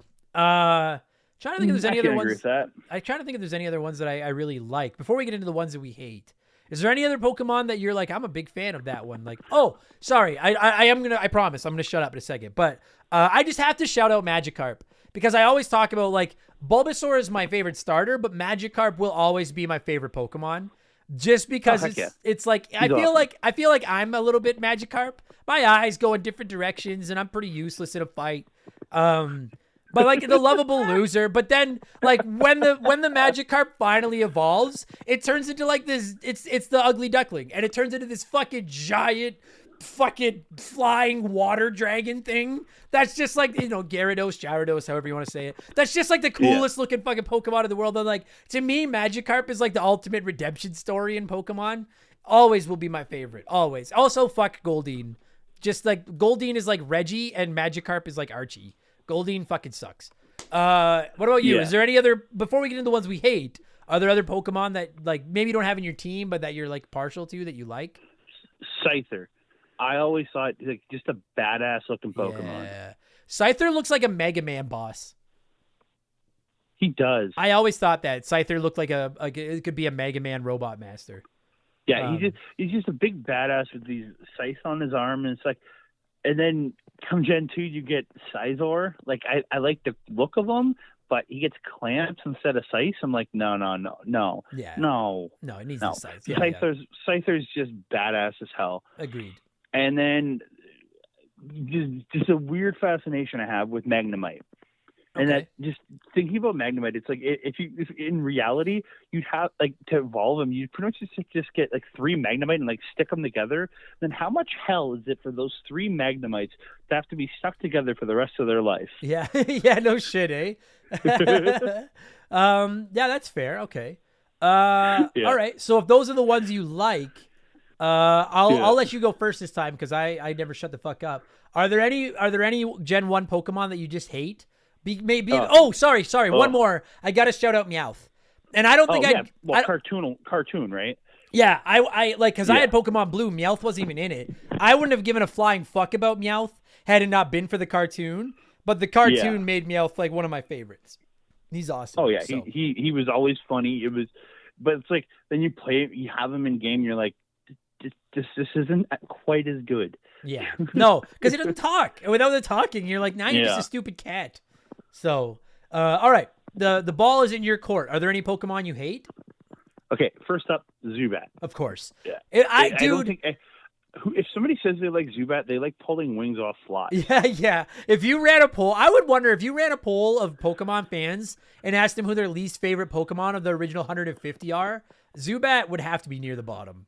Has to be. Yeah. He even came up in like the worst enemies lists on our episode of Expansion Pass. Like people hate Zubat that much. Oh, he it's like you go into a cave and it's like it's rock tunnel, right? Yeah. So you're thinking, oh, rock and ground Pokemon. Zubat, Geodude, Zubat, Onix, Zubat, Geodude. Yeah. Zubat. It's just like, oh, I hated Zubat so much. It was so exciting to just find anything in that cave that wasn't a Zubat.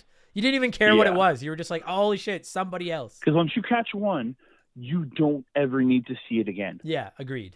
And then Rattata.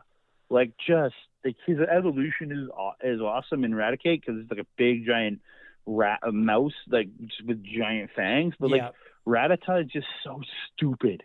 Yeah, I mean, like I don't hate Rattata. I just feel bad for them because they're kind of like the above ground Zubat. Like they're just everywhere, and you're right. Like once they evolve, they get kind of powerful, but they're just kind of like they're just there. Rattata is just super goddamn lame. That's the thing about playing Pokemon is like when you're walking through like the bush or whatever, like the deep grass, every time that little battle animation triggers, it's that momentary sense of anticipation, like opening a fucking Kinder Egg.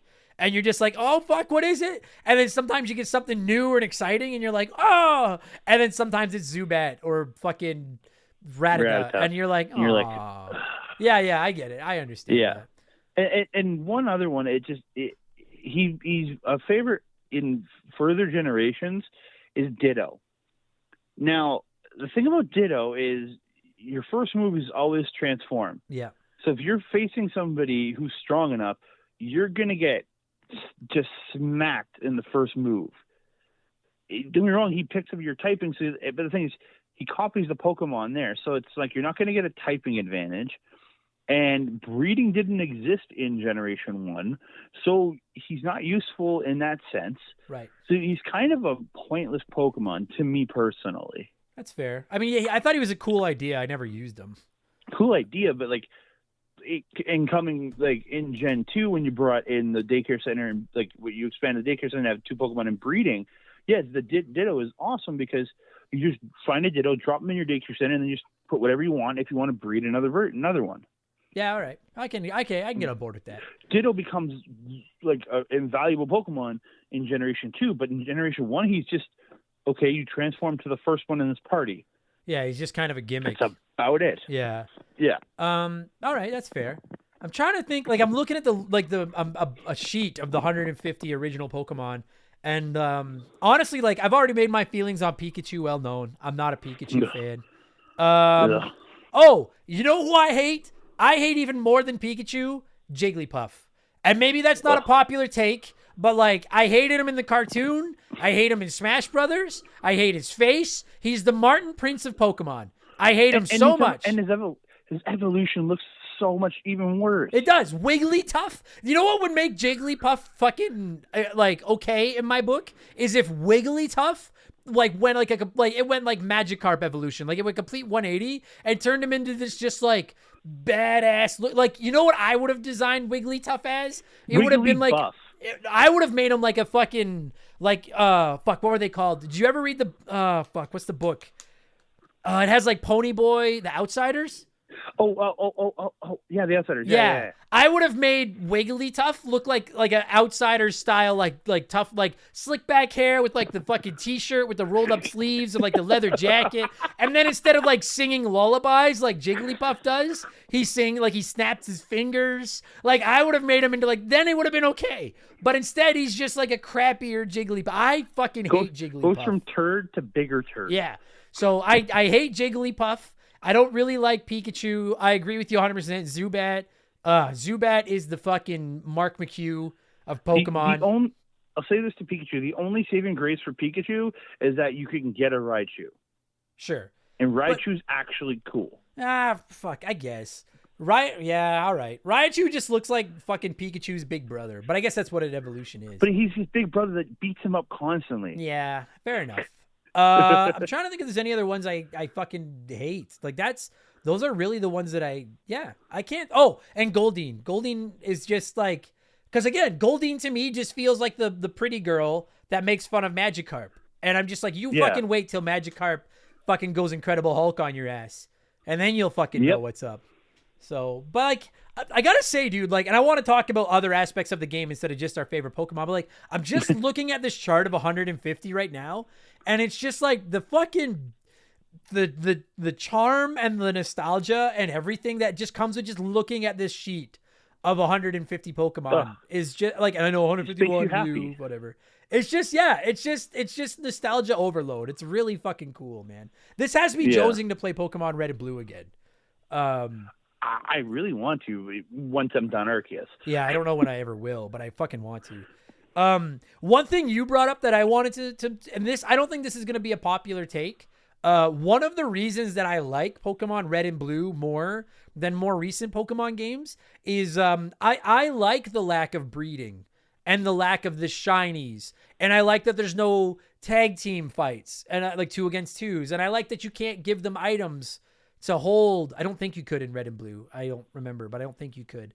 Like, you don't have to worry about that. You use like potions and stuff on them, but they don't. Yeah.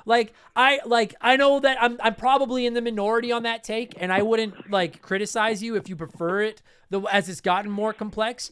But one of the things I loved about Pokemon Red and Blue was the simplicity of it. I didn't want to deal with the breeding and stuff like that. I just liked building my team and going and playing. Maybe that's just me.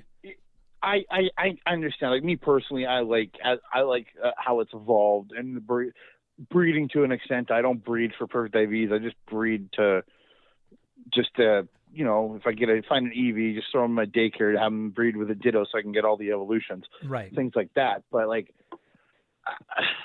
I like how it's expanded. You can use different items, but the simplicity of going back and playing Generation 1 every now and again, just the simplicity of it is very nice. It's like to me, maybe this isn't the most perfect analogy in the world, but like, when you look at NHL, you look at NHL 22 or FIFA or whatever your favorite MLB The Show, whatever your favorite sports game today. That's like, it is so hardcore simulation based.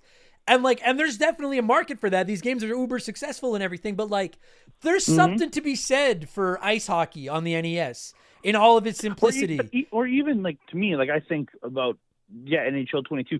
I think about NHL 99. Right. Yes, it was simulation to a point, but it was still like not, it wasn't like hardcore simulation like it is now. Yeah, and that's like, when I look at Pokemon Red and Blue, I look at it as like, it's NHL 94 to fucking Pokemon Sword and Shield's NHL 2000 and 2000 or NHL 20, whatever. Like, and again, like there's a time and a place for both. And in some franchises, in some games, I prefer a deeper, more complex version.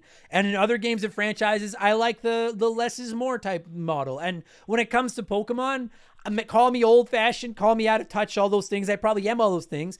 I liked it when it was less and more. I just liked, I have my team and I've got my bank and that's it. And maybe that's just me. I liked it. I liked it simple. The combat, I will say that like the combat in this game is too easy.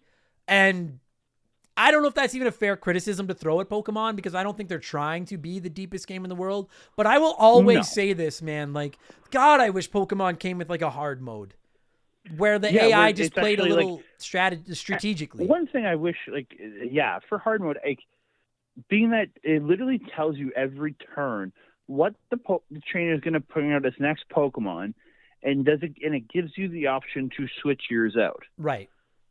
Now, take that away first in a hard mode. You know what I mean? So you don't know what the trainer's coming out with next. And a trainer that uses, like, when you get those ones where it's just like, they constantly use Growl or Leer. Yes, they're lowering your stats, but they never actually attack you. Yeah, like I have to assume, like I don't know, but I assume the way that they pick their attacks, by and large, is just like a random number generator, and they just randomly pick one of their 4 like moves or whatever. And like the only time the game becomes challenging is maybe the gym leaders, sure, and then the Elite Four. and to And me, that's if you haven't overtrained. If you overtrained and brought your Pokemon up to like level 100 by the time you get to the Elite Four, well, you're gonna crush the Elite Four no matter what. yeah. Like I just like listen, like I some will say that's not a fair criticism because it's Pokemon, and I get it. And it's not even, I don't even necessarily mean it as like a criticism per se. I just mean that like if we can build fucking computers that can outsmart anyone in the like the best chess players on the planet and beat them at chess, I can't be convinced that like we couldn't develop an AI for Pokemon to just make them play a little bit more strategically. And I just, again, like I'm fine with how simple and easy the game is, but like I wish there was just a hard mode or maybe like a new game plus or something where you could go through and like the computer controlled characters would just play you a little bit more difficult. And listen, I know before anyone comes at me, you can artificially increase the difficulty by playing like the Nuzlocke challenge or all those types of things. I get all that. I still wish that you could make the computer play Or like even weaknesses like a level against scaling. weaknesses. Like level scaling. Sure. Like so, as you level your Pokemon up, say you level your Pokemon. Like say you go to Gym 1 and your Onix is level 12, right? I think it's level 12 or something like that.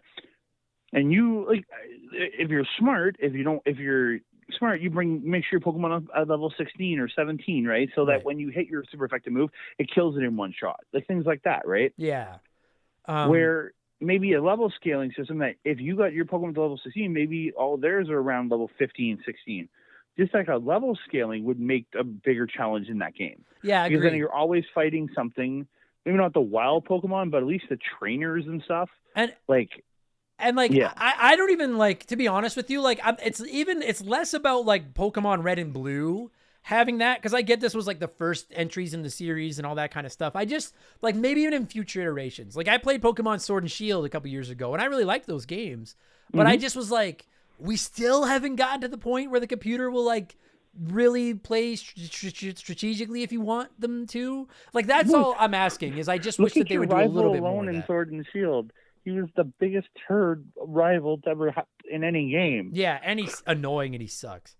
Annoying, he sucked, and he never just. It always seems very easy every time you fought him. Yeah. So like, listen, before you yell at me, like I'm not even criticizing these games. I just wish that by now it had gotten a little bit deeper. Frankly, like I think there's something. I look at Pokemon Red and Blue much in the same way I look at Super Mario Brothers or Super Mario World, in the sense of like I can beat these games almost with my eyes closed, but it's kind of like it's comfort food. Like it's not junk food. That's disrespect. I don't mean it that way. It's comfort food. Like it's relaxing. I know I'm not going to lose. I can just space out. I can experiment with different teams and fuck around, and I'll never get bored of. I've played Pokemon Red and Blue a few times now, and like it's been a long time since I played them, and God, I wish that Nintendo would fucking.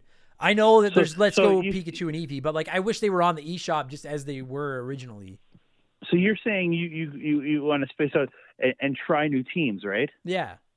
So when's the time you choose Charmander? You know what? We'll put it in ink. The next time I play Pokemon Red or Blue, I'll start with Charmander. I'll call my shot. I'll start with Charmander. Or you know what? No. The next time I play a Gen 1 Pokemon game, I'll play Pokemon Yellow. I'll go with there you go. I'll live on the edge. But like, and like to get back to it, like if I've sounded at all like I'm critical of this game, like if you asked me to sit down and write a list of pros and cons for Pokemon Red and Blue, like I don't know if I could put 3 cons down. Like I'm sure part of it is nostalgia. But at the same time, like that combination of nostalgia mixed with the charm of this game, mixed with just how much fun this game is, like I fucking adore this game. There's a lot of grinding to this game where future generations have taken some of the grinding out in like having the EXP alls and things like that. Mm-hmm. But maybe it's the grinding. But even then, it's fun. Like it's still fun. It is, and I like the sense of accomplishment of like plugging your Abra or your Magikarp or your fucking whatever at the front of your party, so that every time you go into a fight, they just get a couple XP, and then you pull them out and throw someone in to actually do the dirty work. Yeah. When they finally evolve, like that feeling is akin to the feeling when you're a kid and you like shovel driveways to save up money to buy something. And we're back. Yeah, sorry about that, everybody. We had to edit something out there. A couple more things I wanted to touch on. Adam said something very, very bad. Yeah, don't say that, because everyone would be like, "What did you say?" I'm joking. I'm totally joking. You got to pay for my OnlyFans. No, I'm kidding. Okay, while we were doing that though, I wrote down a couple more points I wanted to touch on. Number one, just before I get yelled at by everybody, I'm fully aware that there's technically 151 Pokemon. Mew exists. Mew fucking sucks. No, it's 150. Yeah. Mew was only available through going. You literally had to go to an event. Yeah. I just don't want to get screamed at. Get him put on your cartridge. And he sucks. He's not. He's technically 151, but there's only 150 Pokemon in the game. Yeah, and Mewtwo is fucking better in every way anyways, so shut up. Oh, by far. Okay, a couple quick things I want to... Actually, okay, well, then Mewtwo is one of the things I had written down. I just have to say, I forgot to bring Mewtwo up. I never used Mewtwo in the game, because obviously you don't catch him until the post-game after you've beaten the Elite Four and everything like that. But, like, I wouldn't... Like... I feel bad for, and I guarantee you there are kids listening to this that did it. Every kid out there that burned their one Master Ball on a Pokemon that wasn't the Mewtwo. Oh, look, a Zubat. Yeah. Master Ball. My heart goes out to you, because like, I'm sure kids did that. And like, have you ever caught a Mewtwo without using the Master Ball? You have to it's possible. I don't think I ever have. I was going to ask that. I didn't know if it was possible or not. Well, no, because you got to use like hypnosis and like you got to put hit him with you got to put him to sleep, but you have to use moves. I don't think False Swipe existed until that doesn't come into I think till second generation. I can't be sure. Okay. Because False Swipe is a move that you use, but it'll no matter what leave a Pokemon with 1 HP left. Okay. But I don't know if that came in Generation 1 or not, but you have to bring it down to as low a health as you can, put it to sleep, or paralyze it, or something like that. Putting it to sleep is your best option, and then hopefully throw an Ultra Ball and catch it. I just can't imagine. I always thank fuck I had the player's guide as a kid, because it told me hey, when you get that Master Ball, you keep it for this guy. And I was like, oh, okay. But then I would catch him, and I'm like, wow. Yeah, False Swipe was Gen 2. So, yeah, you couldn't even use False Swipe in this one. Okay. But it was funny, though, because I'd catch him, and I'd be like, wow, I got a Mewtwo. Look at it. And then I'd be like, I'm not going to use it. I just got it. You can't evolve. Because by the time you get to Mewtwo, I think it was probably level 70-ish area you're catching it at. And your Pokemon are your Kadabra, or if you traded with your brother and got an Alakazam out of it, your Kadabra or your second Pokemon's probably a good 10 plus levels higher than it anyways. So. Yeah. I just I don't know. I think it's awesome. I love that storyline, of the Mewtwo backstory and everything. And you have to catch it, but then it was you don't really do anything with it once you catch it. That's all. You just catch it and you're like, well, I went to Cerulean Cave. I caught the fourth legendary in the game. Yeah. All right, I'm done. And I also can't imagine, if you had accidentally burned your Master Ball already, so then you, stock up as many Ultra Balls as you could buy. One of the birds? Yeah, the legendary birds. Yeah. Yeah. And then you go and you stock up on Ultra Balls, and you go to Mewtwo, and you get him right down to that very nitty-gritty, and then accidentally knock him out. I can't even, I'd rage quit. I guess you have to reload a save. If you've been hitting him for a certain amount every move, and then you hit him for a move that should be bringing him down to the last little bit, and then it critical hits him and kills him. Oh. I know you could load a save, but I'd rage quit. I'd be mad. I would hate myself. So I wanted to bring Mewtwo up. I wanted to bring up Team Rocket just quickly, because I've played a couple of Pokemon games since with other bad teams and fucking whatever, and again... Oh, Rocket. It's still Rocket. Of course. And, without question, it has to be chalked up to the cartoon. And I don't give a fuck what anyone says. To me, the best part of the cartoon in the series will always be Jesse, James, and Mewtwo. It's fucking Team Rocket. Or, pardon me, Meowth. Pardon me, Meowth. When did they get a Mewtwo? Yeah.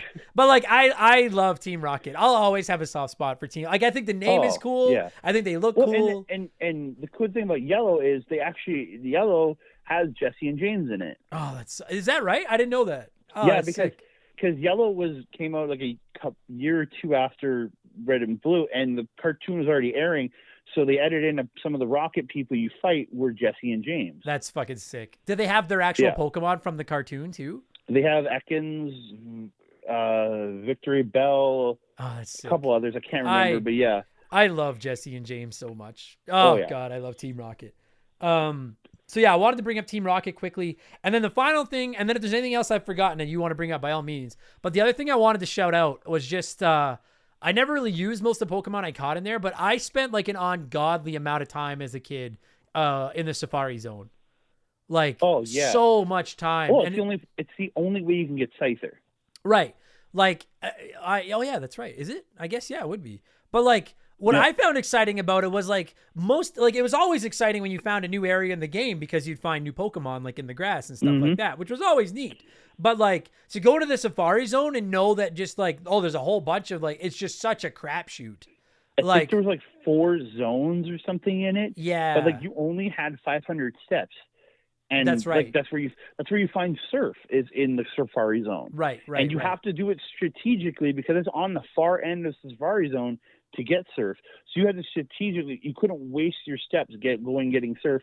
And then same thing for the gold teeth for the warden, I think, are in there. It's a requirement to keep moving in the game. Right. But like you have to strategically use your steps in there to get the items.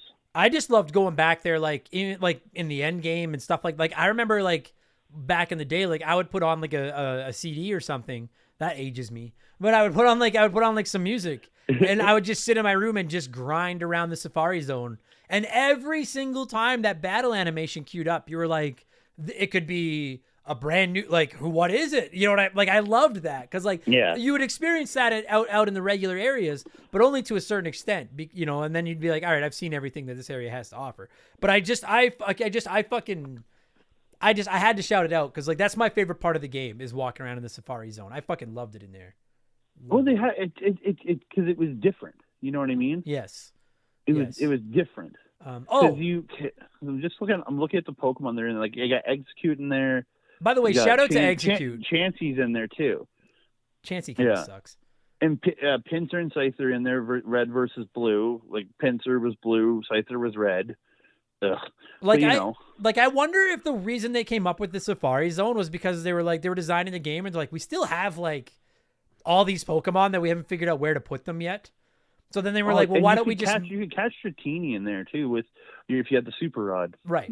But they're like, I wonder if they were just like, let's just make up like a fucking pot of jambalaya in the middle of the game and we'll just throw the rest of the Pokemon in there. But that's the most exciting part. Like, I think I love that place. It kind of is, yeah. Yeah, I love that part. Yeah, so I'm trying to think like, remember we were talking about how there's next to nothing in this game to criticize? Actually, one thing I will criticize is fucking HMs are a pain in the ass. Oh, HM versus, and then TMs on top of it all. I do like years later as now, like the games now, TMs don't just disappear on you now. Yeah, yeah. And then I love the fact that HMs are gone. Like HMs and TMs were just... Like having to load up one of your like you either had to get like I actually have a laptop that is like I bought it for like $150 brand new. It's the crappiest laptop you've ever seen. And I'll be honest with you guys, all I use it for are ROMs. Because I'm like if it gets viruses and shit on it, I'm like it has none of my information. I don't really care. Like, you know what I mean? Like, fuck it right up. And like, I know a lot of people would play Pokemon and they'd pick like a dud and just fill them up with the HMs that they could use to get through bushes and, you know, do shit like that, stuff like that. Yeah, you're HM slave, yeah. It was just such a fucking pain in the ass mechanic that I just, like, if I have a criticism, it's that. I'm like, why put this in here? Like, I get that you had to find ways to, like, lock future areas so you couldn't go too far too fast, but you couldn't come up with a better way to do it than fucking this pain in the... Especially because, like, if I'm not mistaken, once you taught a Pokemon an HM, like, you couldn't get rid of it. Which would just fuck every... Yeah. I hated it. I fucking hated it. Pain in my fucking ass. There's your criticism. I found something. Fucking HMs. I hate them. I fucking hate them. But yeah, HMs were not annoying to deal with. And then the TMs, you can only use them once. I was like, yeah, they didn't bother me quite as much because it was like a reward, you know, like I didn't even use most of my TMs, like, but the HM thing fucking drove me up the wall. Man. It forced you to keep a flying Pokemon in your party. Yeah. Like it forced those things. That's the problem. Yeah, just fucking pain in my ass. But other than that, like I mean, I'm sure I'm gonna get hate mail because we forgot to mention like, oh, I love Eevee, and you guys didn't mention Eevee. Eevee's overrated. Shut up. I liked Eevee. Like, I'm gonna hear about that. They had multiple evolutions. I did like that, but it's. I'm not anti Eevee. I'm just speaking out of hurt. I'm not anti Eevee. My favorite evolutions are from Gen 2 in Umbreon and Espeon, but yeah. Yeah, I mean Eevee's is what it is. It's fine. Although, like, no, I'm not gonna go down. That's Eevee's fine.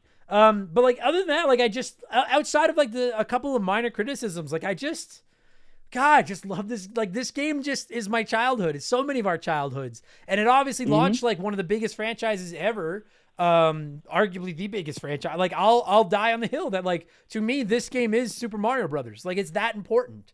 Like it's you got to think it's a game that's like yes, there's a lot of franchises, but it's a game that's spawned what now 96 to 2022.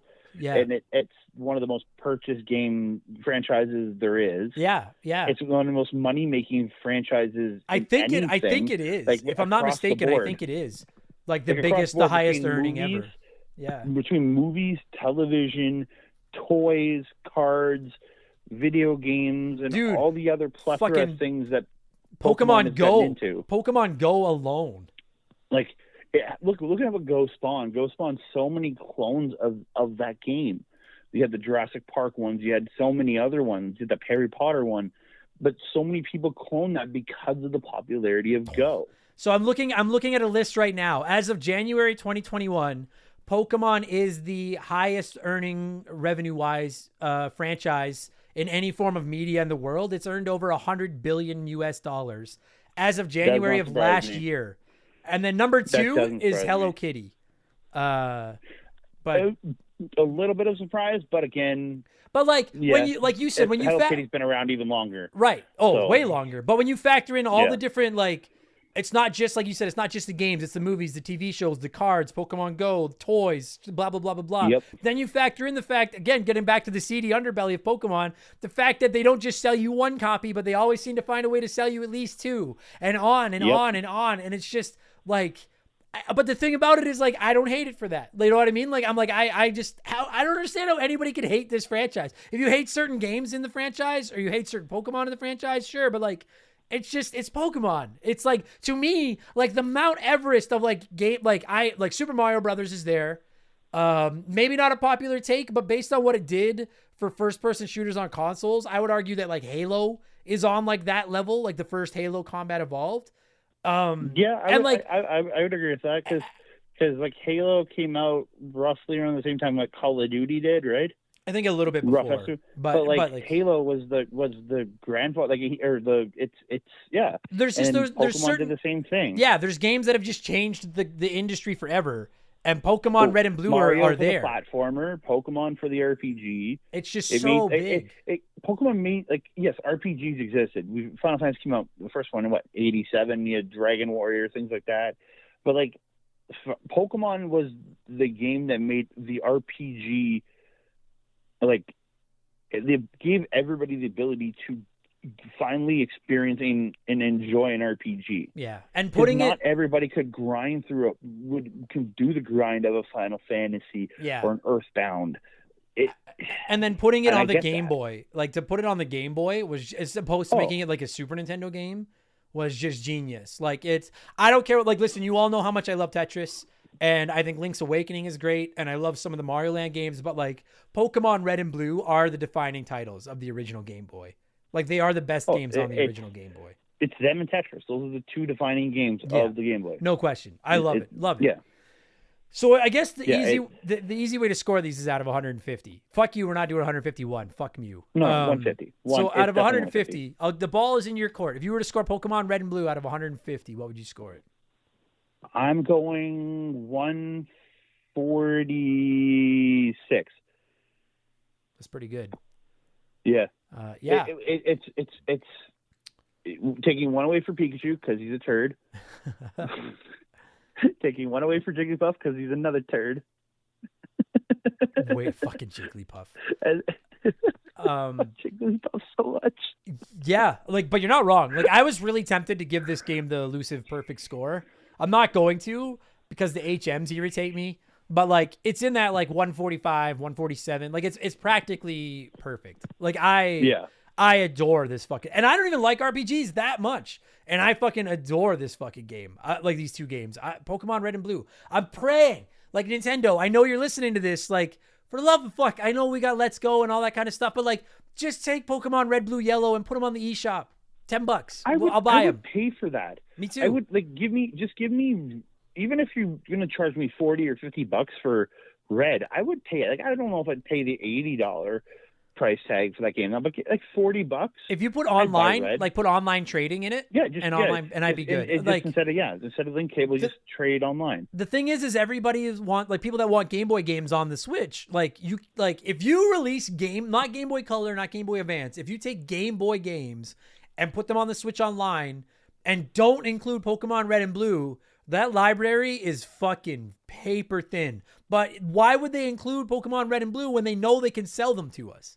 Like, and the fact is, that Nintendo would have to pay the Pokemon company and stuff, Niantic, or Game Freak, a shit ton of money. Like, I just put them on a fucking, dude, just literally, like, forget even Gen 2. I know people want Gen 2 and stuff as well, but like, if you literally just took Pokemon Red, Blue, Yellow, added an online trading functionality, and threw them on the eShop for $20, people would like fucking, you'd make so much. Like, people like, yeah, you're just sitting on these games. Like, these games, like when they put them on the 3DS for like $5 each or whatever, they instantly became like the best selling games on the 3DS. Like, just sell reality, them to us.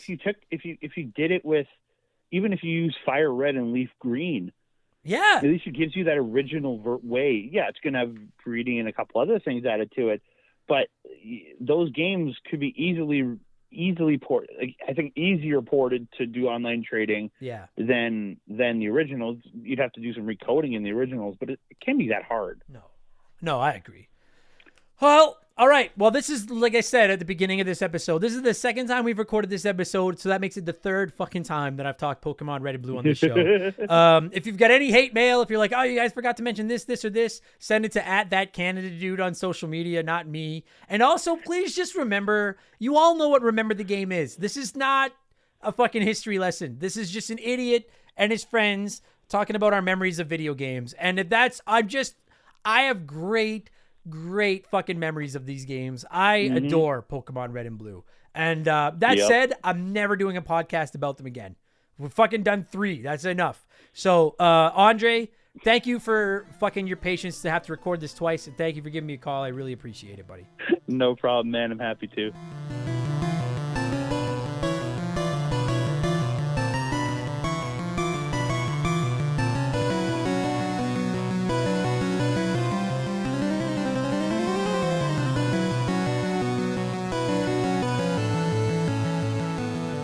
And that's going to do it for this week's episode. Andre, thank you so much for giving me a call and talking Pokemon Red and Blue. And thank you even more for doing it fucking twice because we lost the first recording, motherfucking computers. And of course, a huge thank you to every single one of you for listening to the show right now, whether this is your first Remember the Game or your 185th Remember the Game. I really do appreciate you very much. If you enjoyed the show, consider subscribing on the podcast service of your choice, because then you can listen to all of them. Maybe leave us a nice review. Those always make me feel warm and fuzzy. I don't know what they do, but they feel nice. And if you're really like, man, I just really want to fucking do something nice for this guy whose voice cracks all the time, that has trouble pronouncing big words, you consider supporting us on the old Patreon box. It's only $2 a month. And in exchange for that, you get 2 additional podcasts every week, including tomorrow's episode of Expansion Pass number 98, where I'm going to be reviewing Nobody Saves the World. Spoiler free. All kinds of good shit over there. You can join our Discord. You can write in to play one, remake one, erase one, and blowing in the cartridge and all that. You get a shout out, blah, blah, blah. It's awesome. Patreon.com/Remember the Game. I'm also on Twitch. Go to twitch.tv and look for Remember the Game over there. I hop on every Tuesday night and then just whenever else I can during the week. And, I think that's it. I think I'm going to do some shout outs and get the fuck out of here. We'll be back next week with episode 186. Truthfully, I don't know what game it's going to be about yet. I have a couple in the bank. I just haven't picked which one it's going to be. So there'll be an episode here about something. I don't know what the fuck it'll be. So thanks for listening, everybody. I really appreciate it. Go play some Pokemon, and I will talk to you all again soon. Later. Cheers. Goodbye. Catch them all. Whatever the fuck I'm supposed to say. What do you say in Pokemon? Oh, you beat me, like the fucking random people say when you come across them in the fields and then they try to fight you with 2 Caterpies. And anyways, doesn't matter. See you guys later. Cheers. Goodbye. Remember the Game is brought to you by our Patreons. I could not produce all the content I churn out every week without all of your support. The following people are supporting us at the junior executive vice president level or higher at patreon.com/rememberthegame. And I would like to thank them all personally by mispronouncing a bunch of their names. So a huge thank you to, here we go, Dave, Makeshift, Mallow Money, Joe Buck, Sharonic, Andre, Stupid Monkey, Michael Mathis, Joshua Shenfield, Jeffrey Mathis, Keegan and his Stupid Arrow Handle, James Clark, Dave McGee, DNA Gaming, Slick, Rick, Doug Dorn, Charlie Madero, Scott V, Andrew Wright, Gary C, Kate Roberts, They Call Me Badger, Jordan Fraser Burns, Lil Bunny Fufu 89, Angry Ticks, Dave Thompson, No One Cares, Brandon O'Brien, Wyman Brooks, Scott Brooks, Leon K, Stitch, Aaron Lawson, Matt McLean, Brian Ransom, Miles from BringBackRetro.com, Nathan Tremblay, A-Town, Andre SJ, Flash, Tom Kite, Geek Life Radio, Morgan, Zane Donovan, Adam J, Ryan Kinchin, Mike Maloney, Christopher Russell, Very Cool Dude, G9PSX, Tim L, David Statter, Silver Grunion, Raging Demon, Poops Loomis, Dana Wutcherall, That One Kid, Nick, Mad Shibs, Mercury 869, Derek Jane, Jesse Clark, M Felf, Kfade 5150, TK, Tonky Kong, Wolfgang, Darian, Seriously, Ron P, Sam Wright, Andy Hudson, Mega Man 2 OG, Good A, Dane, Chris Copland, GC Freak 898, Doogie, Matt McLean, Pizza Power, Too Loud for the Crowd, Trevor Seven Oaks, Ryan McCowan, Paul Zoe, Wolf Magic 21, Johnny CCDC, Joel LeBlanc, Carmichael Nicholas, Squinston Sparkster, Omega 88, Nathaniel Shelley, Explode Processing, Chowdy Loudy, Dan Wagner, Candido, K Cuz, S2Von 5000, Titan 420, Jose E. Marco, Scarlett, Oprah's Iron Fist, Adam Farrow, Russell Aldridge, Chris Dory, Classic Crusade, Carth from KOTOR, Chance McCoy, Hammond Egger, Jeff Bergeron, Ian Watts, Joe Kirby, Captain N, Owen the Game Fur, Chuck, Game Nomad, Misi, Daniel, Astro Alpica, Stuber Garrick, Eden Awaits 1981, Tunable Power, Swanee, Tom Danks, John Woodruff, Inhuman Sumo, Chalupa Cabra, Rocker Dude, Mikey NL83, Just a Fish, Bega Lazino, Beetlejuice, Noob Q, Scientific Wonder Penis, Beth Strife 89, Thermopolis, Liam, Denzalo, Spicy Mortician, Eric Shavinius, Holmes, Ryan Gibbons, Zach Shepard, Ballsack Teabagger, Chris Dickin, Jay Hampton, Dylan Flora, Jackson M, Matthew D'Amico, Daja 1K1T,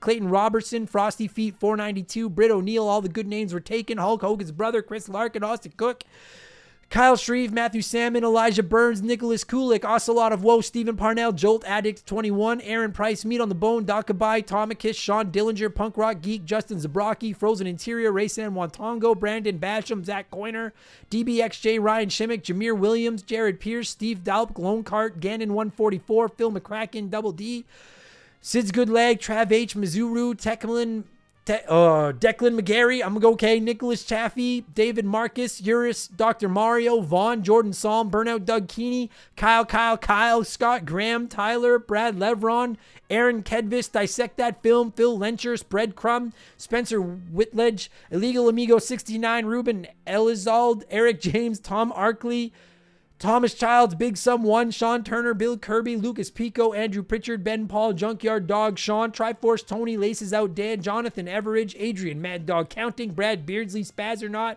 Dabs All Day, William Main, C Spin, Thomas Smith, Chris Pinchin, Ian K, Laura Watermolin, Master of Magnet, Kyle Schreck, Mike Hawk, Tyler Smith, Rotten Potato, Leon Lashway, Nicola, Mako Revived, Bunch Makuchi, DB Muppet, Leroy Westrich, Hunter Martin, Chris Sampson, Eric Scheib, Duke Nukem 2, Dark Squall, Say Something, Jerry Mullis, Brian Banks, David Carr, Joshua D. Clayton, Michael Matthews, Smitty, Incubus Luna, JB, Paul Burke, Kurt Edwards, Sonic Adventure 2 is the best game, Sean Ramos, and Galloping Gigolo. That's the best one ever so far by a fucking mile. Quick reminder that going into April, I'll be shouting out everyone at the senior executive vice president level or higher. Not trying to convince you to up your Patreon tier just for a Patreon shout out. It's just this list is getting very, very long. But thank you all so much for the love. I hope I didn't fuck up too many of your names, and I'll talk to you all again later. Purple Monkey Dishwasher.